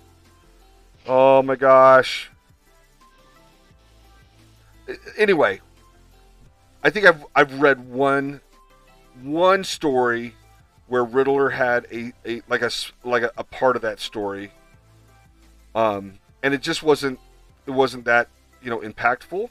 And I always like comics are always sort of my preface, okay? Whether or not I'm excited about something, it always has to do with whatever I see, it taking from comics. And so there haven't been that many good Riddler stories. Now I don't watch Gotham, so I know that like the Riddler was like a really interesting character in Gotham, but I don't watch Gotham. Yeah, he was a big character in that. I almost feel like he's a really tricky character to write. Like, he's a very difficult character to do well, because I feel like Gotham Riddler, I feel like he was really good. Well, yeah, I think they... Huh? I was about to say, I think the only Riddler I really know is from Batman 66. Which is... Yeah, that's how old I am. Because, I mean, I think, whenever people are like, oh yes, we're gonna do the Riddler, they think, okay, let's just have this, smart aleck nutcase or something that's like, I'm so much smarter than you. But it's like, I think they miss out on the calculating part of his character. Yeah. And, like, for example, with the Jim Carrey Riddler, I'm using example because, like, a lot of people know that one. Yeah. I feel like he really tapped into, like, the I would say, the egotistical part of his character, but they almost made him a little too wacky, you know? I think. Like, he almost seemed like a knockoff Joker. Thank you. Just I was about to say, smarter. I think Jim Carrey wasn't playing the Riddler. He was playing the Joker. Yes. Like, Jim Yeah, he Carrey's felt like a Riddler was knockoff the Joker. Jokerest Joker. Yeah. Yeah, it was not, yeah. I agree with you 100% there. Like, and that's why I didn't bring it. I hated, and I do mean hated, the Schumacher Batman films. Like, you can ask my best friend. He went and saw, like, the new Christian Bale, Kevin Nolan Batman, and he was like, dude, you got to go see this film. And I was like, no, I'm not going to do it. I was like, it was literally like a therapy moment where it's like, show me where the Batman touched you, and the Batman was Joe Schumacher. I mean, he ruined Batman for me. It was so horrible and bad. Like, there's an entire generation of people that will not ever touch Batman again because of Joe Schumacher. It was that horrible. Anyway, yeah, those movies were catastrophic failures in every way, shape, and form. And I know there's people out there that love it, but I beg you to go watch it again. I guarantee it doesn't hold up. They are steaming piles of poo that need to just go away, and they can't go away fast enough. But so horrible. Those movies are so horrible.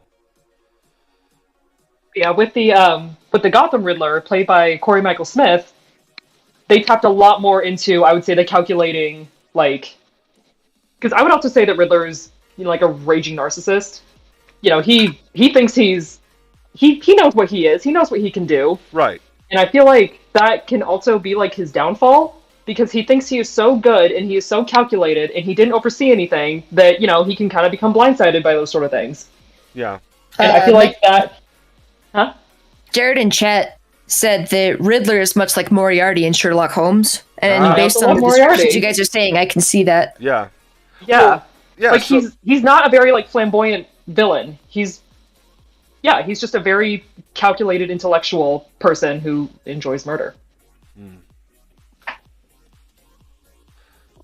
Trying to think. So yeah, like, if Joker's a sociopath, then Riddler would be. I'm trying to think of like a. Would narcissist be? You said narcissistic. Do you think he'd be a narcissist as far as like his like, I think he pathology? Because narcissists generally are the people who, like, lead cults and well, he's definitely more of like a one-man show. Yeah. So I wouldn't necessarily. Oh my gosh, what would he be? I don't know if it would be like antisocial personality disorder. We're like, no, that's not it either, because that almost also feels like Joker, because that's someone who can't, like, sympathize with other people. They don't understand how to interact with other people.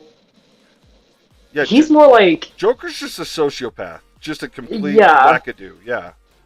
Yeah. I would say Riddler's still, because I mean, you can be a narcissist, but not necessarily be a cult leader. A narcissist is just someone who they typically can't really, like, see their own faults. They can be very manipulative. Yes. They So that's yeah, I would say he. So he'd be a narcissist then. Yeah, I'd say he'd be pretty heavy narcissist. I feel like there's something else there though, but I'm not entirely sure. I'm gonna have to think about it if I were to diagnose him. Our next intern day, are we gonna go see Batman then on what is it, March 2nd? When does it's Batman sometime in March, and if not, is it let me see. March 3rd? Here, Batman 2022. Release date March 4th. Oh, there we go. So it's the first day of spring break.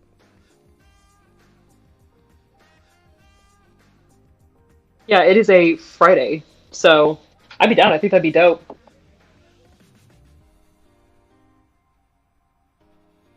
I gotta talk to the boss. The boss is coming home tomorrow.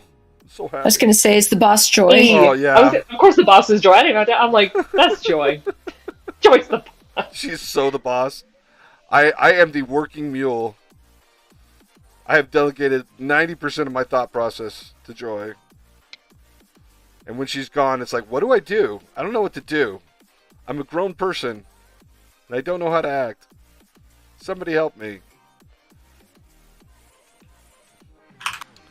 Okay, so I like the body. I like the tackle. I like the priest. I just don't like the vampire's head. Once again, the vampire's head is just the bane of my existence today. Weigh in, guys. What do you think? Here, let's get this, size this down.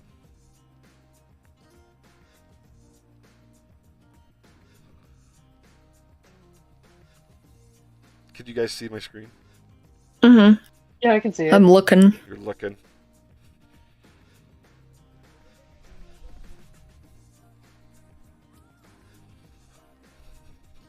So is she biting his neck right now, or like is she just trying to? She's getting close. She's trying to, for sure. Oh, okay. So I was gonna say, if she is supposed to be like actually biting his neck, then the angle seems a little too high. But so I'm trying to make sense of the whole neck area. Yeah. Like figure out what's going on. So like right now the face is like this. So I'm just gonna draw the planes of the face. Face is like this. Do you think it needs to be higher up, like planes of the face like that? Does that make sense? I would say that might help. Okay. Okay.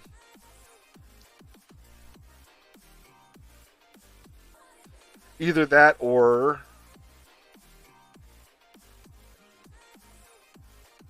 here's another option. I could instead of this leg, like right now, this leg, hold on. I'm about to really mess this up. Here we go. Did you guys Also, Micah Jared just said, Let's see. Sweet. That's excellent news. All right, so everyone plan on us being at Amazing Vegas. My hometown show, baby. When's that going on? Oh, I like that.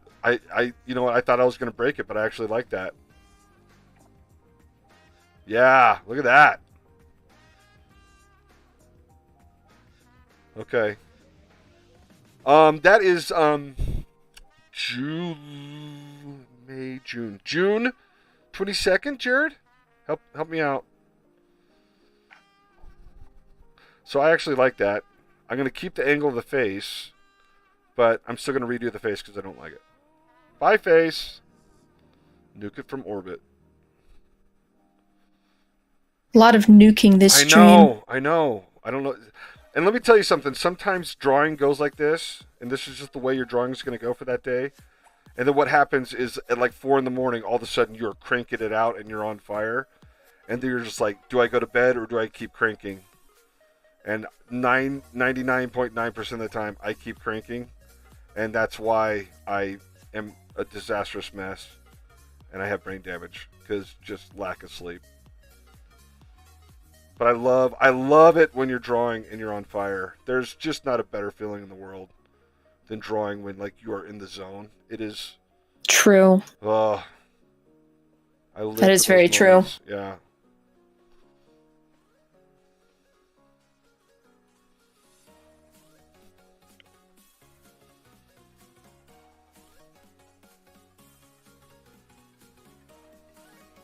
I am not happy with this face.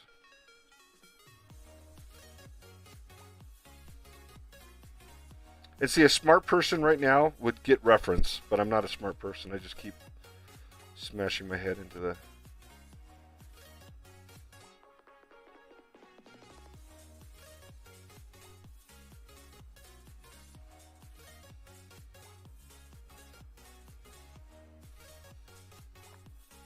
And I hate that.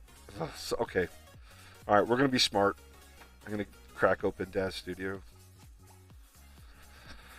You guys banned the chats. Oh, Jared says it's June 17th, 18th, and 19th. So, yeah. You guys are going to want to go to that, too. We've got a lot of stuff to do.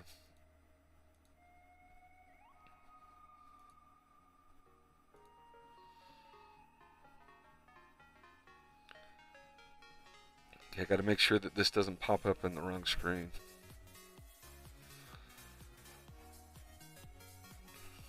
Okay. All right. Let's.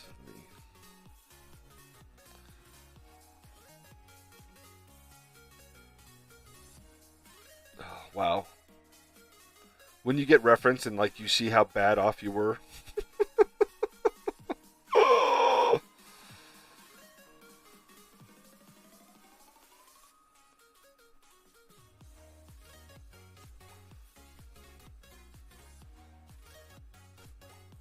Did you guys enjoy the CF Payne visit?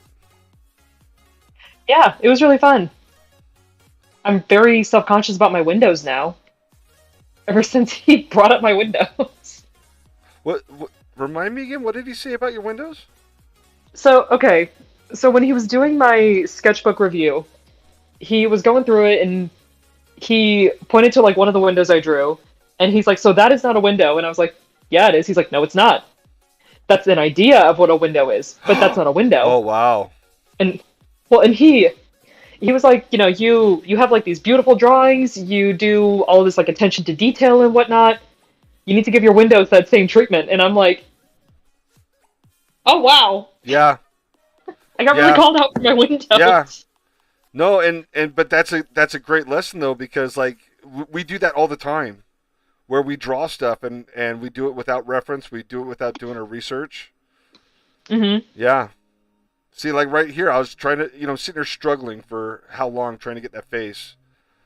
I take 5 seconds, I crack open. Oh my gosh, guys. I just did it again. Crack open Daz Studio, and 5 seconds later, I got a face that I'm happier with. You know what? I got to size her arms down too. She's looking way too buffed out. Yeah. Buff vampire Yeah, lady. she went from like corpsey, dead, sickly to all of a sudden like She-Hulk. My gosh, good for her. Yeah, no, totally good for her, but not what we want for the book. Yeah, probably not till after she drinks anyway. Oh, she doesn't get the chance. I know. She doesn't get the chance. You gotta wait. You gotta wait for Count Darius. That's our next page. But yeah, overall, I think it was a really good, because I was so nervous to have him look at my stuff, especially since we had an audience, and I was not expecting that. I heard that people left the room crying. I was not witness to any of it. Oh, for real? Yeah. Okay, I did not, because I was probably the third person. I was the third person to be reviewed, and then I had to leave right after that. So I didn't stick around to see any tears. Okay. But my review went really well. Well, some people didn't. I'm so sorry. I talked to you and I talked to Miriam. Have you seen Miriam's stuff? Do you guys know Miriam? Mm-mm. She has some really good stuff. Have you guys seen Shiyi's stuff? No. Oh my gosh. You guys got to hang out with Shiyi. She's a power player. Like just super quiet, super unassuming, just comes to class quiet as a mouse. Like every time she talks to me, I have to like tilt my head down and like aim my ear at her mouth because she's so, mousy, just quiet. But she turned in, you know how I do that introduction to all my classes where like, turn in whatever you're working on. Holy moly. Like Starbud good. Oh, wow. Yeah. Yep. So, yeah, we need to, yeah. Well, did her review go well? I don't think she she is a foreign exchange student from China, and she just, I don't think she understood like when the meeting times were. So I don't think she got a chance. But Miriam, also in my gesture class, also a powerhouse, has an awesome portfolio. She said hers went well. But there was this one thing. She had this. I won't tell the embarrassing part. If she wants to tell that story, she can come on here and tell the story. I'm not going to tell that story. But I think her experience was positive. So yeah, there's a funny little anecdotal thing, but I'll let her. If she wants to say it, she'll say it, not me. So. Because yeah, it seemed like his overall message about my portfolio, what I draw, and that kind of stuff was, yeah, it seemed pretty positive overall. He said it seems like you really have something here. You have something that you're doing, and it's working. And I was like, thank you. Good. So that, yeah, so that was very nice to hear from, someone like him. I don't remember him reviewing my stuff when I was a kid. I know he came to Southern Utah University. Matter of fact, when I saw him, I reintroduced myself. And he was like, "Good to meet you." I said, "Yes." I said, "We've actually met before, but it was 30 years ago." And he got so depressed.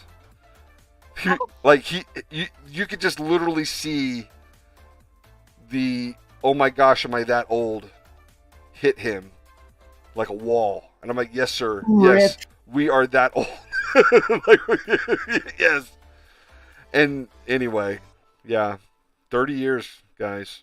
30 years. Also, it is 4 minutes. It's 3 minutes to 5 o'clock. Okay, let's see if we can finish this up and get it in place, and then we'll have the entire pencils for Deathwatch page 3 done, and that'll be a nice little good ending.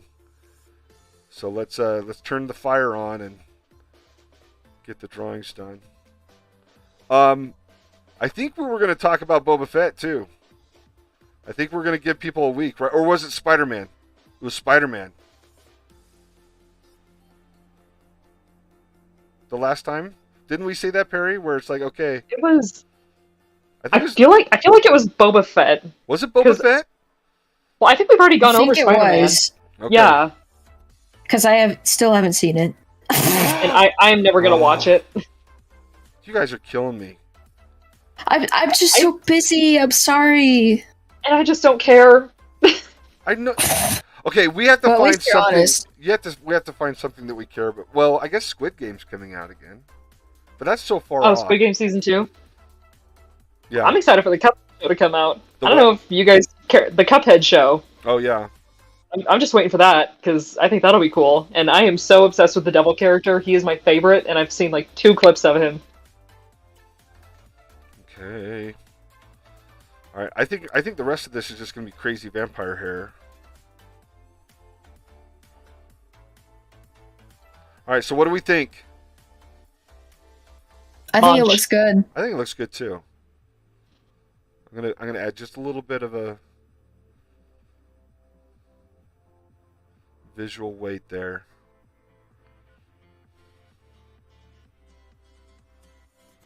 Maybe a little bit of flowy dress. Don't want to give the appearance that she's like not clothed. We'll save that for the sexy vampire pages coming up. Woohoo. Sexy vampires! Ooh, ooh, ooh.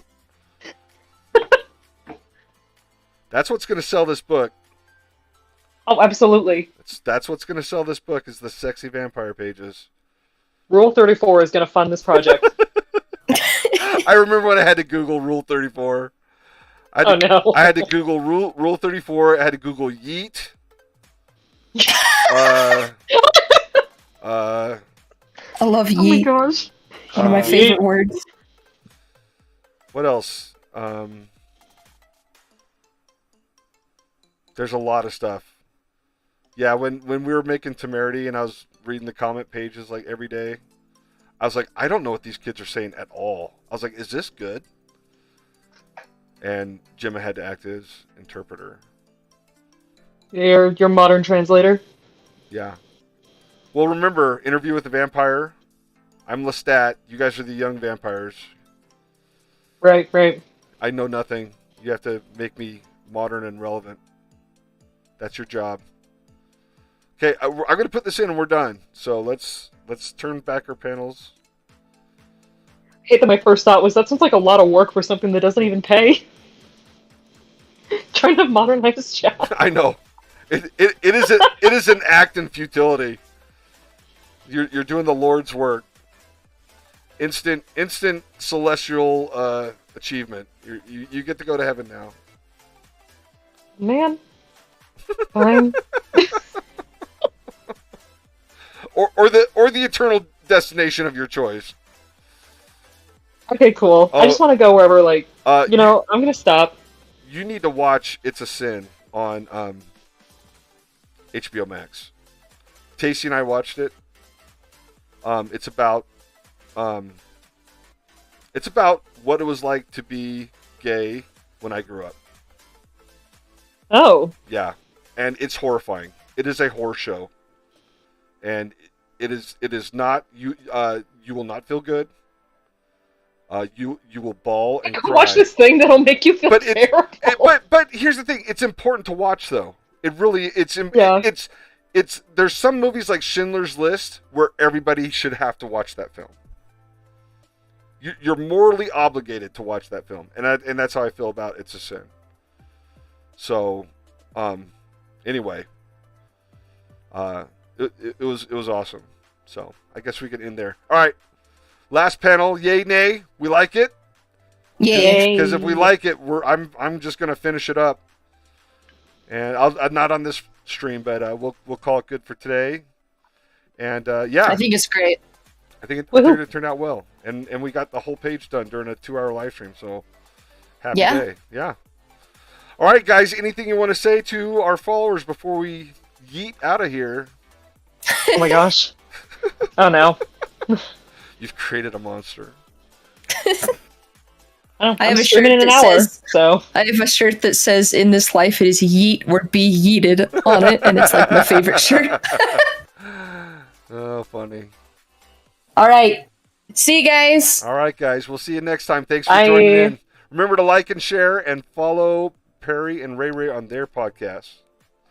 We'll see you in a week. it's live streams. Live streams, daggone it. I was doing so good. So good. All right, we'll see you guys later.